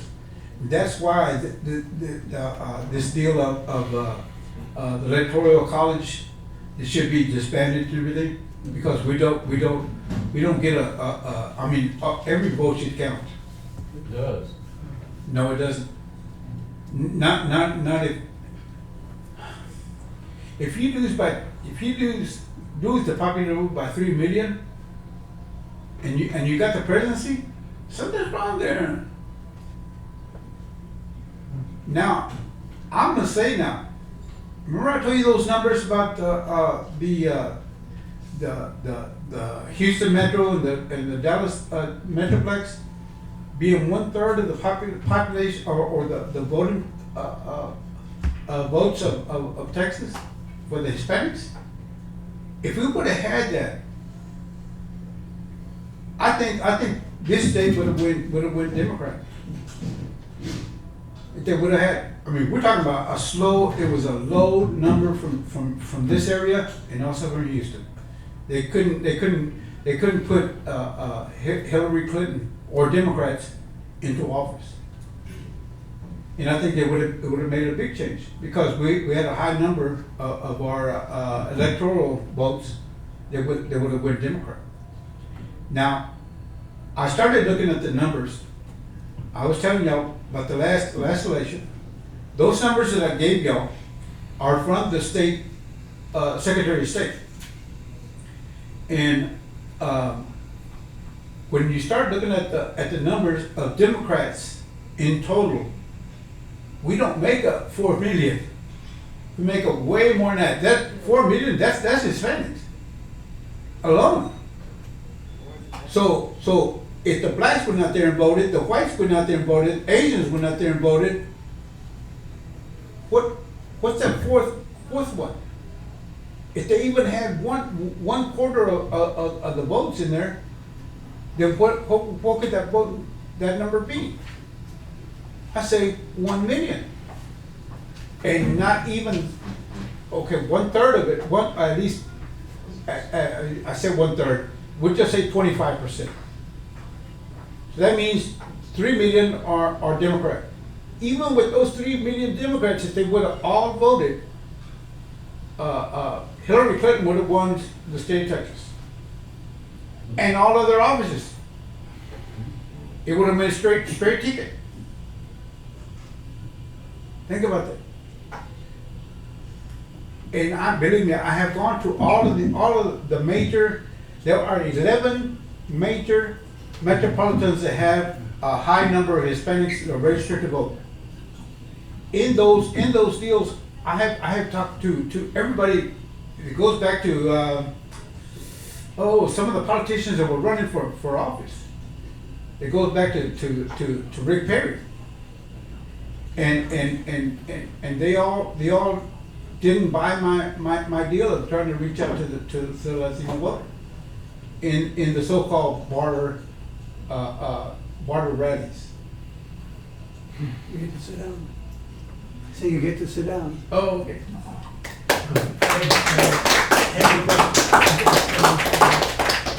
We finished questions. Okay. Thank you. Now we got some response.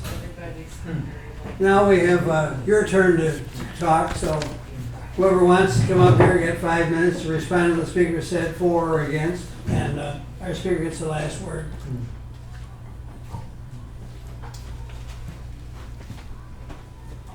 Hello. You get to rebut my rebuttal. So that sounded like a speech for a Democratic rally. It's a pretty small Democratic rally. Amen. I kind of am not really a Democrat. In fact, I'm not a Republican. I even question parties. And I want to raise some issues. And there's always a line between the black and the white where it's gray if you focus in on enough. But one thing, I think this bartering system sounds really cool. Like I like to barter when I fix somebody's screen door and they give me a head of lettuce or something like that. That's fine. When it gets to the level of big corporations and government, that's called corruption. If you promoting that as a value, I think that's not going to really be where we want to go in the future. So it's obviously a gray area. And it's the same thing with socialism. Socialism is how the nuclear family works. Let's say a standard nuclear family, the right-wing nuclear family. Is the father, he goes out and gives out the money to the mother and the children, and they don't have to work as much as him. It's each to his need and each to his ability, which is one of the tenets of socialism. It doesn't scale up properly. If you bring that to a big government, socialism has been tried for 100 years. It really doesn't work out the same way as it does in the family. And you can analyze why, but let's just go for now that it doesn't scale up. So this barter system that you love raises red flags for me. I see it as sounding like the people are childish, that you can manipulate them according to clannish and tribal lines. So I think what we want here for big government and big corporation things is more high ideals and legal things that make sense. And that's the basic reason I got up here. I guess you're really surprised I'm not agreeing with everything the speaker says. I don't think I've ever agreed yet once with any of the speakers. There's a term called identitarian politics. And the left is embracing this, and the media is embracing this too, and it really sells, and it appeals to our tribalism, and I think it's a big mistake. America, they come flocking in here because it's great. What made it great was the elevation of the individual. If you want to identify yourself first and foremost as a Latino, go ahead. That's a big mistake, and you're trying to encourage all the young people and all the people coming up that happen to have the same language background or something to do that, and that's going too far. I mean, there's a place for everything, but these days we don't need more of that. I'm an immigrant. I wasn't born speaking English. I don't play power politics with my whatever my little group is. I don't have big enough numbers. Maybe you do, so you got something to barter with. But I call that manipulation force. It's intimidation. If it's not direct force of violence, it's intimidation of one thing or the other, economics or some kind of pressure, some kind of embarrassment. So I want to warn all Democrats, and that's mainly who this speech was for, because you kind of assume that it's just a really cool thing that you have the Latino vote. I think each person should vote as conscious, and if you're not educated, don't vote. It's not a big sign of virtue to vote if you're ignoramus, and your brother Tito told you, let's go out and vote. You know, that's not a big deal. So that's it, just warning you about identitarian politics, and you know, I got my sob stories too, and your sob story's better because you got more people or whatever. It's insane. It's not where this country needs to go. This country needs to go forwards based on the good things that worked in the past, and those are just basic principles, and they're outlined pretty well in the Constitution, but it's just vote your conscience and don't go by party line. Thank you. Can I No, at the end. Okay. You're gonna get the last word. You have to write the very last one. Take notes.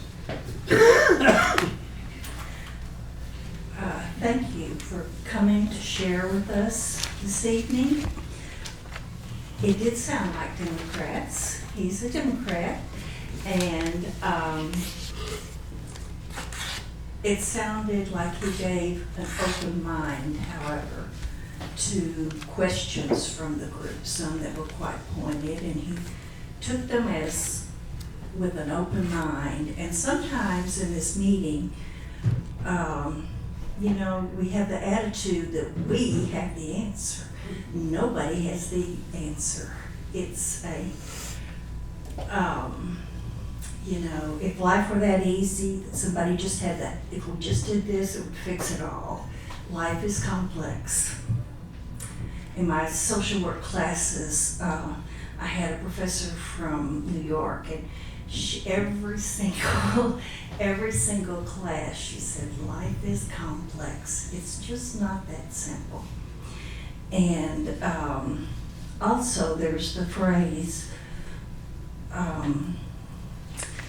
nothing in itself is either good or bad, only how you think of it. So if you think of bartering, there are elements of bartering that I don't think this is what the speaker was talking about. I don't think he was talking about oppression or forcing things on people. It sounded more like diplomacy to me. And I heard Madeleine Albright speak, and she said, diplomacy is a system that came about over a long period of history so that people could get along with different views. One person gives up something, another person gives up something. That's not popular with some people nowadays, but that's the government. That's what a democracy is to me. We, the people, doesn't mean what each individual thinks. It means collectively. What do we think collectively? What's best for all the people? How can we come to some kind of agreement for what's best for all the people? I thought it was interesting about bilingual media. I hadn't heard anything about that. That's interesting. And I want to know where the journalists are that are telling the stories of these people. You told us a story about the people that are coming over there.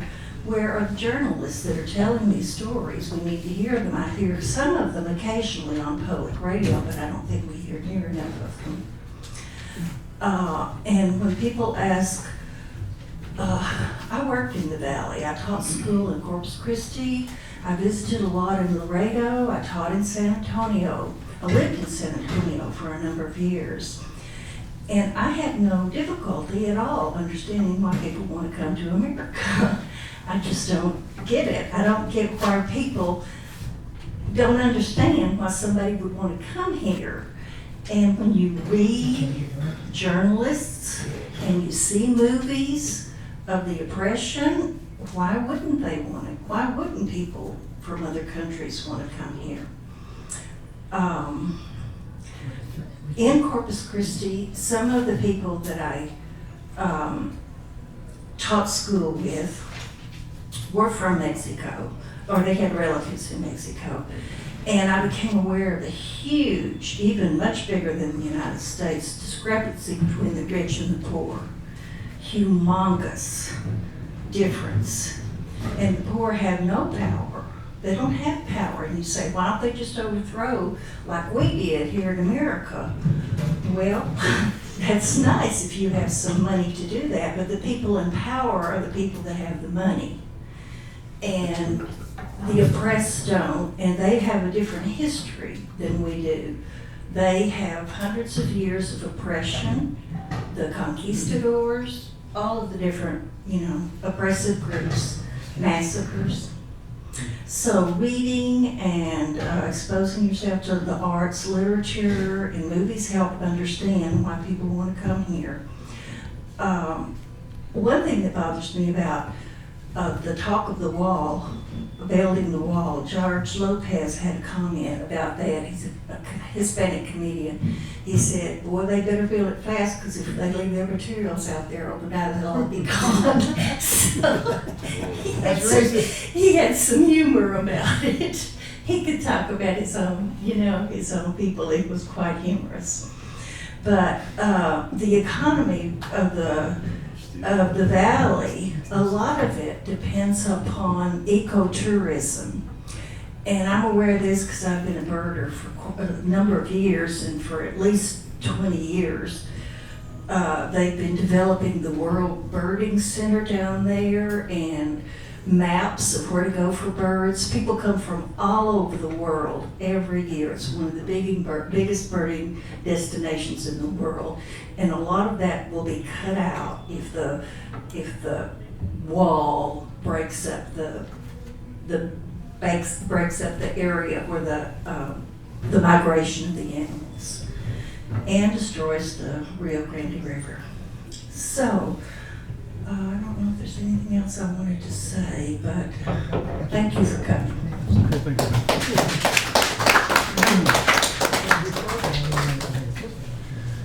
Yes, anyway, thanks for the talk. It gave a very interesting window in what's happening in the Tejano community. Yes, I've dealt with mano a mano in my time in dealing with Mexican and Spanish people here in Dallas, and generally I found them very hardworking. But the one constant I see is being at the low end of the economic spectrum, the poor always pay the most. And one factor that's going on right now is the fact that just because we've had Toyota and State Farm move in Frisco, it's elevated the prices of houses right throughout the Metroplex. And that's jacked up the taxes enormously, whereas the wages have not gone up. So the very poorest now are really facing a huge rent problem. And really what we're on about here is fairness. And that's fairness in this world. Now, there is a barter system going on. We've seen it happen. We saw Trump and his billionaire friends come in. And of course, the first thing they did, which they always do, is lower taxes on the poor corporations and the poor billionaire class who benefited. Now, what I've just spoken of just before this was how the poorest are being done down by the fact that these corporations move into Dallas, which has all heralded these jobs, blah, blah, blah. But what happens at the lowest ebb is people, start, feeling the pinch even more and more. So what I do see is, these menial jobs are not being paid any more money. It's still the same. Places like Walmart's pay starvation wages, and all the fast food joints where most of the people work, they're nearly on starvation wages. So basically, the whole family are scrabbling around trying to make it. So what we're talking about in life is basic fairness, okay? And that's what makes a country operate properly. And the USA is not operating properly. It's not some wonderful paradise for the working people, because since Reagan, there's been a war on the American people. And the top echelon of one, hands down. Now, why are people coming up from Mexico? Well, we had NAFTA, okay, and for a time, Mexico did quite well. But what's happened to Mexico is they're being undercut by China, okay? So they're being hit by the same economic force that drove Trump into office. By the fact there's been 50,000 factories shut across the northern tier of the United States. Similarly, it's hit factories that were doing quite well in Latin America. That's another. So it's economic. It's been driven by lunatics in this country. And it's the fact that what America is actually, as I say, has to sell its assets. So of course, the Chinese are quite happy to accept dollars. That's not true of Latin America. So a lot of Latin America is being bought out by the Chinese, in fact, who are happy to come in and buy up land and so on and so forth. And so what with America's love of drugs, cocaine, and everything else, okay, so that's why we have half the crime rate, okay? Because that's the only crop that farmers can make a living at, okay? Same thing in the Far East. So a lot of America's social problems are visited on Central and South America. And so yes, Americans, they look in the mirror sometimes and say, we're not that great and wonderful. We run around the world causing havoc, and one day, it ain't gonna work much anymore. However lunatic we have as a president, it just ain't gonna work, and it's not working. And so yes, the poor, the lowest ebb, always bear the brunt. They always pay the price. They're always paying more. And it's the fairness that people most resent. And yes, there may well be a revolution one day. I can see it coming. And so, yeah. But when you have a totalitarian government, you have You know, and of course there's a huge, as some lady just said, a disparity in wealth. In fact, all the white Europeans basically have taken over. I mean, they're still in, like Castro in Cuba. I mean, he was a white Spaniard, really, descent. And so they always remained in power right throughout Latin America. And they're ruling the roost, and the original Aztec people are still on the bottom. So that's the way it is, folks. So, yeah, there may be a revolution one day. Anyway.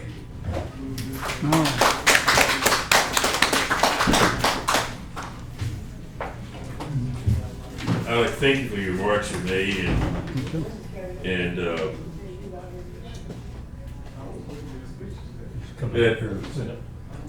okay. I think the historical things you gave kind of gave me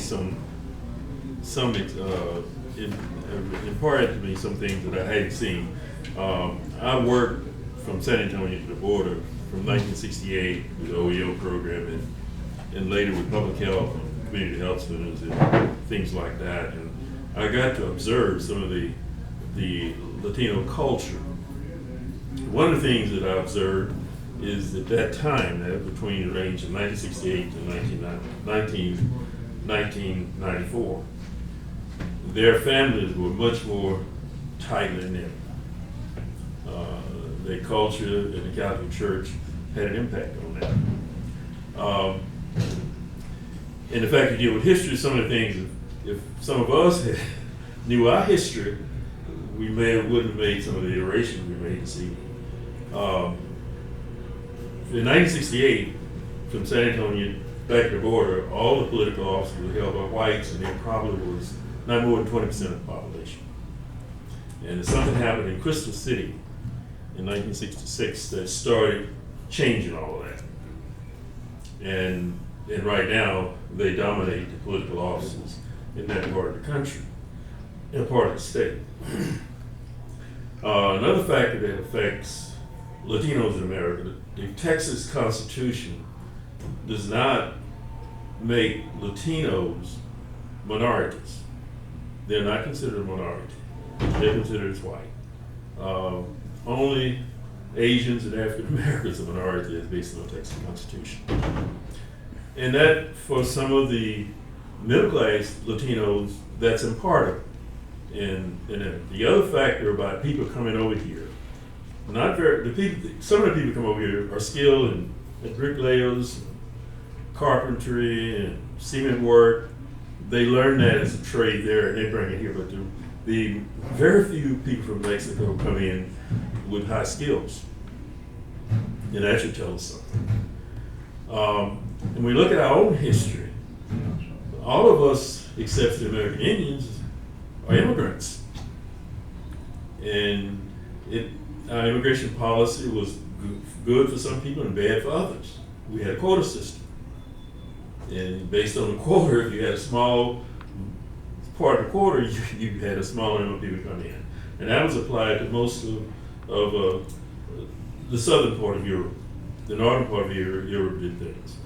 And the concept of the barter system, look at President Trump. He offered a certain clientele what they wanted to hear. And that's how he got elected. It's called corruption. Well, I agree, but you haven't said much about him being corrupt. But you said the Democrats are corrupt. You're not supposed to be debating me. Woo! One full at a time.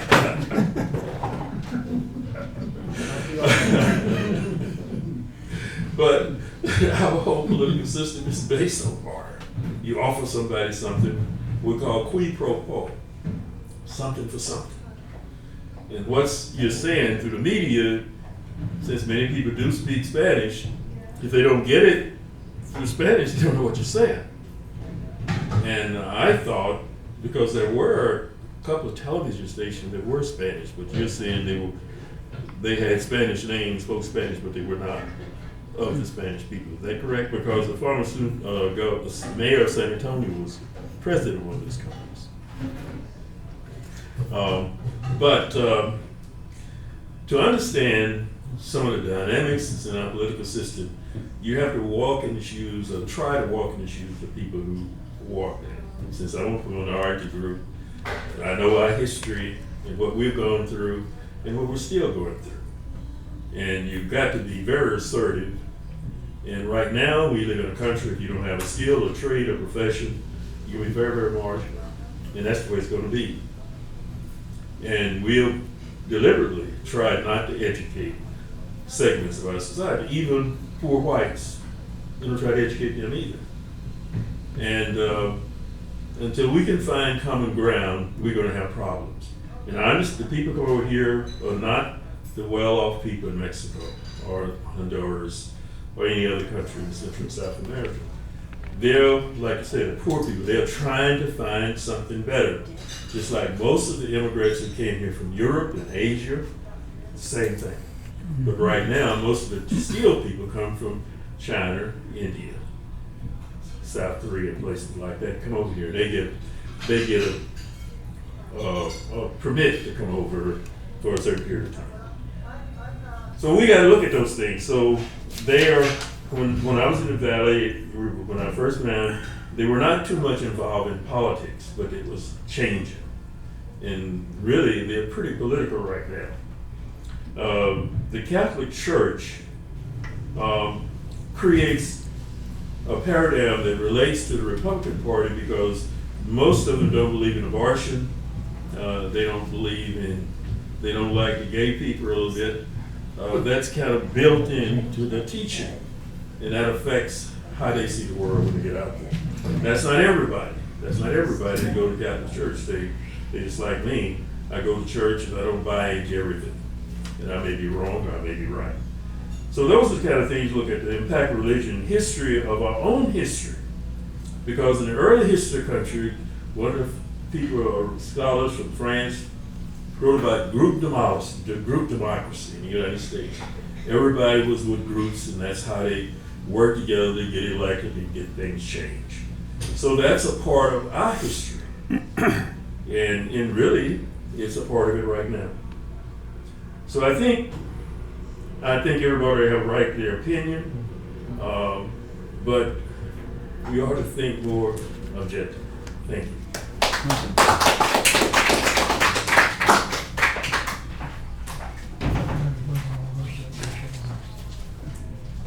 Well, there are a lot of things that we could say that are our personal opinion, right? Yes. And then there's some things we can say that are facts. That's right. So let me say a couple of facts about the Electoral College. Not very many people understand it. Do you have some concept of how the Congress is organized? You get 2 senators from each state, right? And then we decide how many congressmen there are going to be, and they're distributed proportionately according to the population of the states. Montana gets 1, almost sounds horrible, you know. And California gets, what is it, 67? It's close to quite a few. That's how we decided we would elect the president. When we started, the country had the Declaration of Independence and wrote the Constitution. However, what we did do was we decided that once you elect a person and you put them in the Congress, over a period of time, they could get bought off by their contributors, and they may not be totally honest in how they cast their vote when we have voted for president. So what we do is, this is a democratic republic. This is not a democracy, period.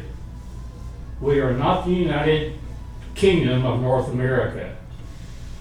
We're the United States, 50 states put together. Each state votes in the presidential and vice presidential election only. But in order to keep that election as clean as it can be, we have people come and cast those votes for the state, for their representatives and for their senators, plus 3 votes for Washington DC, since they don't normally have 2 senators and a representative. And that's how many votes get cast in the election. I dare say no more than 20%, maybe not that many, of the people in the United States understand that. I've read it in the Constitution at least 10 or 15, maybe 20 times. So I would dare anybody to say it's different from that. Show me the words. That's the way it is. That's the way our country is organized. There's one way to change it. You have to go change the Constitution. If you don't have the testicular fortitude to go and change the Constitution, you don't change the way we run the country, period. All right. I'll shut up on that. How long have I been talking? 2 minutes. Well, I'll cut it pretty short. I love our Hispanic population. Our speaker may not think that from what I just said, but I really do. Okay. I took 2 years of Spanish. I love it. I've loved going and visiting to Mexico and not just crawling across the border. I think it's a wonderful asset. Here's the cold facts of life. At present time, 1.2 billion people want to immigrate to the United States. They can't get here from the middle of Africa. They can't get here from Nepal. A lot of places they cannot get here. So what happens is we get a disproportionate immigration across our southern border. And it does not represent the people of the world who want to come here and be part of this culture. And we've set up 3 systems to allow that to happen. Some of it relates to relatives. Some of it relates to setting aside a certain number of people from each country to be able to come here if they want to, for no particular reason. Then we have a huge number of people who come across the border illegally, and we don't stop them. So our country has become flooded with people with decreasing educational capabilities in an economy that Tom has talked about repeatedly becoming so much more technically complex that you must be pretty educated in order to have a decent job. It's two lines. One is going like this, down, and one is going like this, up. And it don't work very well. Thank you very much. I'll shut up. I got more, but that's it.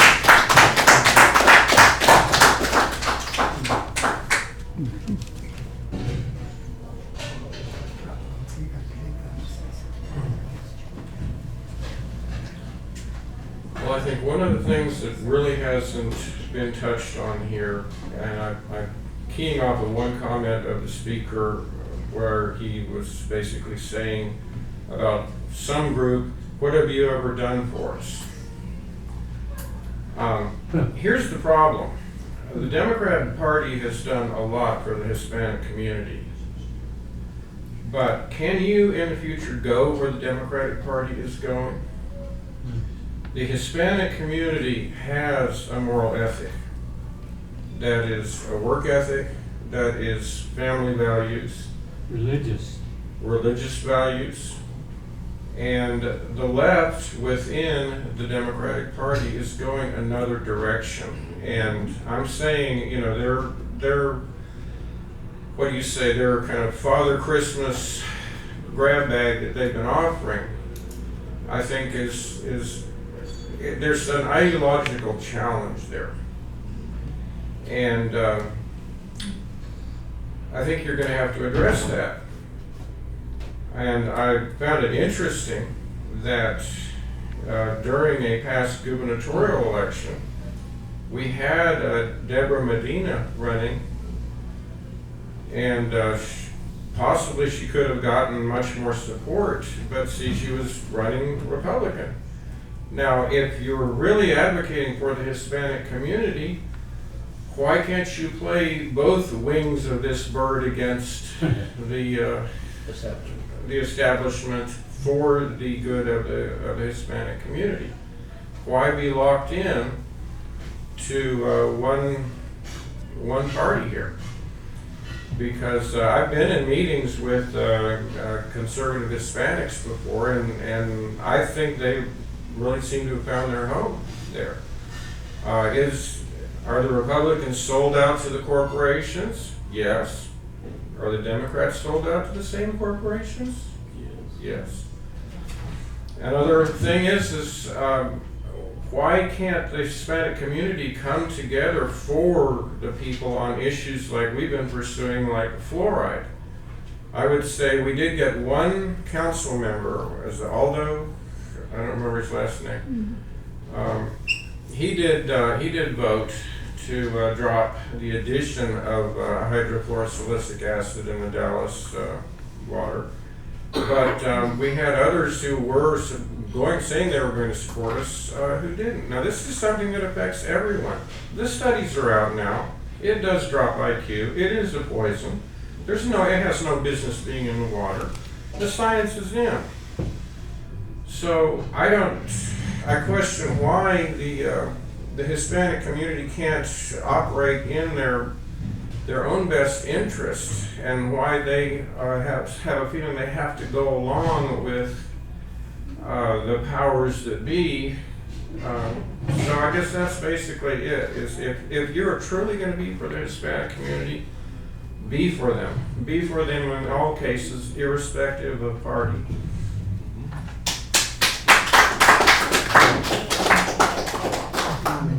Can I rebut? Not yet. Okay. I think I'm the last one standing. That's true. I want to thank our speaker for doing a great job here tonight. He got us all thinking. A lot of comments, different things. Excuse me. There was a lot of things said here tonight that make sense. One of the things that was brought up was this electoral college, and I just want to make a comment about that. Electoral college was set up for the purpose of so that it was to duplicate what the Congress would do. In other words, what the actual vote of the people was. They voted for a congressman, but they didn't give them their vote to do what they did for a presidential election. So the presidential election, they came back, and if there's a dispute, they go back to the original. There'll only be one electoral college vote or another that'll be in trouble, and that can be resolved without having to do the whole election over again. That was the idea of the electoral college as far as its permanency. Also, in trying to get the electoral college to match up close to the popular vote, I would suggest that all for one and one for all in a state is a very bad thing. It should be that whatever the electoral college is, whatever the voters in the state is, that's how the electoral college should end up. Not end up with all for one or on for all. That's how this thing gets skewed. And if you were to check that out, you'd probably find the electoral college would be very close to the popular vote. Anyway, I better shut up while I'm ahead on that. And on the let me see here. I had some notes. I'm losing my track of my notes here, but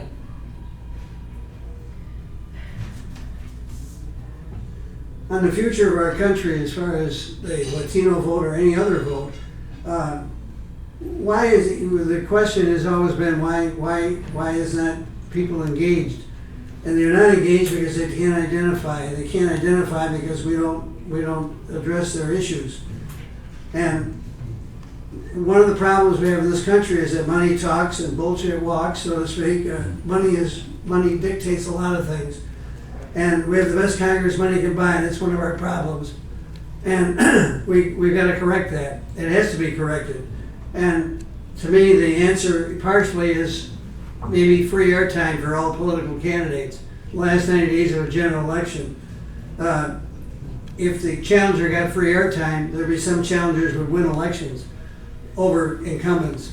And then Congress would change. They would end up representing the people who do the elected instead of representing the people buying their vote in Washington. Then you'd have a lot of change that would foster what needs to be done. We have corporations leaving our country to go where labor costs are cheaper. It's vacated the country, it's hurt the country, it's hurt the people, and this is part of our problem. We have the end result is an exodus of the country. So, in my view, I know that the present administration is trying to put tariffs on different things, and they're going to end up in a price war like Smoot-Hawley all over again, and that's not a good thing. But we need to put tariffs on those corporations that left our country. They would then have to produce in this country what's at least sold here, because the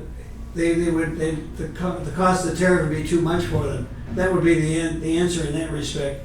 So if we were to do that, first we have to get the Congress. We gotta get Congress that represents the people. Then we can put tariffs on corporations.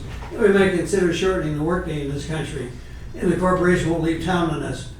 That would make a better society. We'd have more people working, paying taxes, and less people not working, draining taxes, and everyone get a twofold benefit of increased tax revenue without raising taxes. And they have less bills to pay for people who aren't working because they'd be working.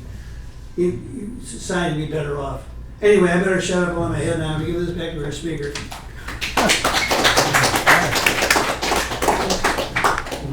I got a lot of things to say. First of all, I identify myself as a Democrat. I was proud to say that because I've been voting since I was 18 years old. My family has been voting the same way, and has kept me informed as well as I kept them informed as to what issues are not only in our Latino community, but the community as a whole. I mean, I actually voted for. I live in Mesquite, so I voted for one of the biggest bond elections for the schools, because I believe that's where the money should be going to. I don't mind paying the taxes and everything, but as long as the taxes is going to the right place. And I mean, that's the way I believe. But those issues, I mean, I'm one Latino vote right there. And when I saw the numbers and everything, I said, wait a minute. I'm voting for all of these, you know? So for me to be voted, and it didn't matter whether or not if I was a Democrat or Republican, or even independent. The thing is, it's a vote. I was informed, and I was educated into voting the right way. I've always said before that I would rather have you go out and register to vote, and you learn to be a good citizen. Understand what you're voting for. Don't go down over there just voting because I say so. I don't tell you to vote because when we go to war, I'll go for all of us. And if you had to go to war, you go to war for all of us, not just for yourself. I mean, that's the type of American I am. And I know that I don't have too many more years of going, but one thing I do want, I want fairness. Now, we were talking about fairness a while ago. I want fairness in the media. I don't want the so-called Latino media to be representative of my style or my thinking.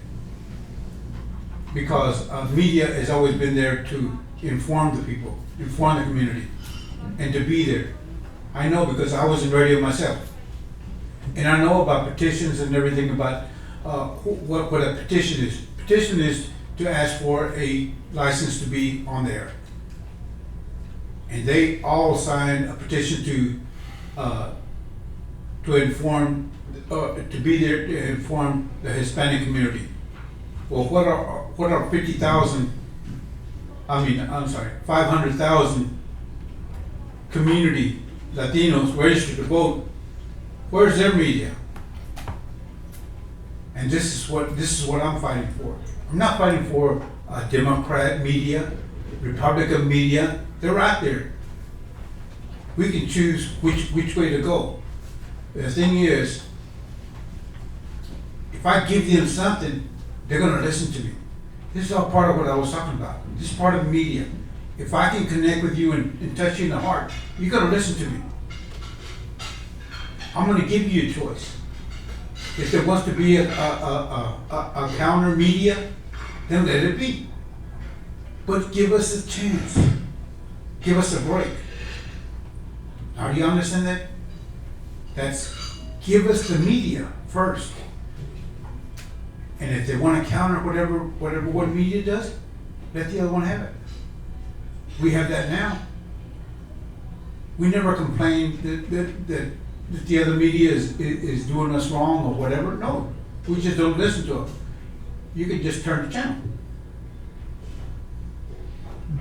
It's a deal for learning about our history and everything. Believe it or not, there are books out there. And did you know that the state school board bans a lot of the books from being on the shelves in the libraries? That's right. You want to learn about African American history? It's there, right? But Latino history? Oh wait, Yeah, it's not I got lots of it. like what? Lots of it. Okay. College and high school. But we choose to have somebody that governs what you can see and what you can't see. There's a lot of books, even in English, that are banned from the libraries. But that only goes to show you about our history and our lifestyle. We have different lifestyles. Not all Latinos live the same way. As for the comment on George Lopez, let's think about that. You quoted something that George Lopez did. You know how long it took George Lopez to be on the media, on the circuit? It took a long time. What he went through, I wish I could join him. If I knew all of the so-called Latino stars, I think I would get my message over. But then I wouldn't be here, right? But that's part of the fairness part. And the cultural part of it, you know, we all don't live, all of our Latinos don't live the same, like I said a while ago. And Tejano cultures are different from theirs. We're a different breed. We're a proud breed. Believe it or not, we actually fought in the American Revolution.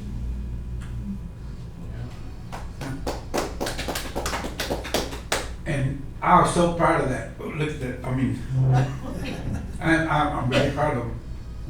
And I wish to find out whether or not it was some of my relatives went. You know, George Washington went out there and asked one person for help toward the end of the revolution. He went out there and asked, and Bernardo de Galvez, who was the governor of New Orleans, he called. He sent message to around Alice, Texas, and got all his. He said to one certain person over there to get as many cattle as you can. We're going east. So they went down Highway 21, which is now back then it was the Camino Real. And they took over 10,000 head of cattle, longhorns. They went over there, they sold them. They gave them clothing, ammunition, and food. They got to eat barbecue. They got to eat barbecue. Finally knew what barbecue was. Never ate it before. And then the 4,800 that were there went out there and fought side by side with the rest of the patriots. That's something to be proud of. That's the history that our kids are not getting. You want to be able to go out there and reach out to them? Give them their history. That's the border. You want them to be interested in their life? Barter with them. Give them something something they can be proud about. I know my daughter, when she heard about it, she said, "What?" And you know, President Obama gave him citizenship. You know, just about 2 years ago, before he left, he gave him citizenship. Of all the Latinos he wanted to give it to a guy who passed away a long time ago. Well, anyway, as far as the Crystal City, believe it or not, I was part of that movement. It was the Raza Unida Party, and I was right there in Fort Worth. I was a young cat. I was still in high school, and I had fire. I had fire in my belly. And my aunt, the same aunt that I'm telling you about, Aunt Pauline, she had me putting stickers and stuff like that, the Raza Unida, thinking that we're going to do something, you know, we're going to change things. We only change things for one city and nothing else. And you know what? You know what? No media. And we were just started. Now look at us. We have universities that have been. Well, I do remember. I mean, I was in Bryan College Station, next to what university's over there? A&M. Texas A&M had more Chinese people in the time that I was there going to school than blacks, and they're here. They didn't leave. They also had some from India. When I was in the Air Force what do you call it, in basic training in San Antonio, there was Iraqis. They were at Kelly. Kelly is where they had the OTS. I saw them. So see, we educate a lot and we give a lot. Why not educate some of those? They're already being educated right now in our public schools. It's only right that they go to college. Be protected over here. We've been doing it for years. Same way with the Vito Corleones and the Irish that came in and everybody else who came in to take a piece of this pie. I told you about almost the nearly $2 trillion of income in the economy that Latinos all over are contributing to our good economy. We never stop spending. We never stop buying anything. Just look at the commercials and everything on Univision, Telemundo, and all that. We've been buying that before there was Univision. We were buying homes and cars and servicing everything. We just got taken advantage of by the Democrats. And I've said it before, that we have been taken advantage of. But that was only because we don't have the representation.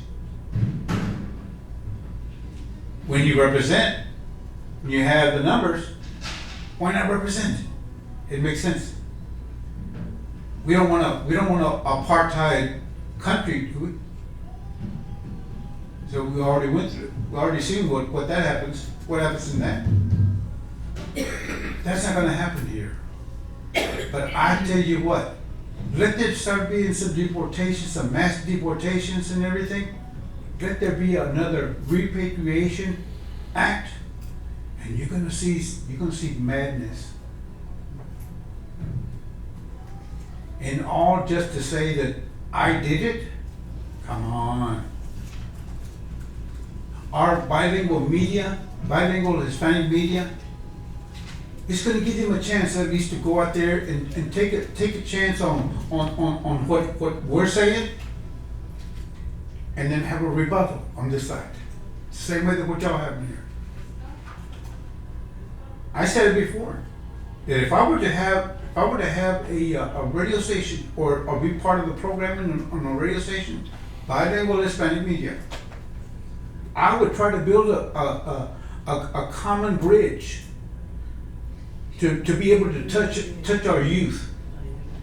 The youth is our history. They're the ones that are going to make history. They're going to make good history.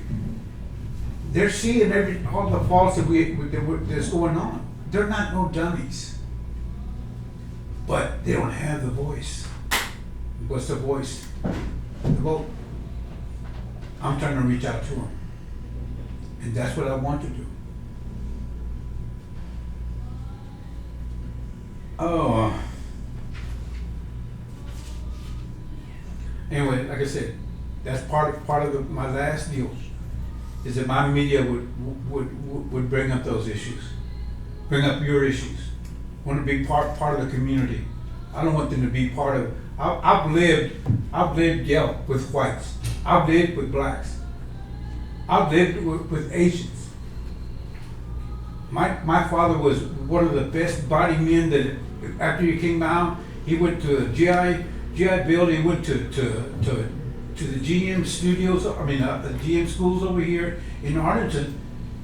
Because of the GI Bill, he became one of the best auto body repairmen in the state. And he was asked to go everywhere. We lived in Abilene, we lived in Houston, we lived in Waco, Marlin, Bryan, and then come back over here to Fort Worth. Come back home to Fort Worth. But he died at the age of 42 years old. He did that. I went to about 5 different schools in 1 year. And each time, I had to start all over again, right? I was a good student.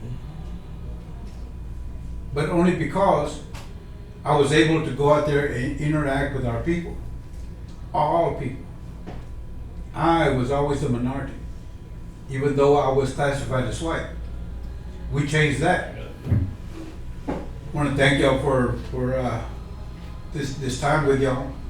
This is really a momentous time for me in my heart, and I thank y'all for my words.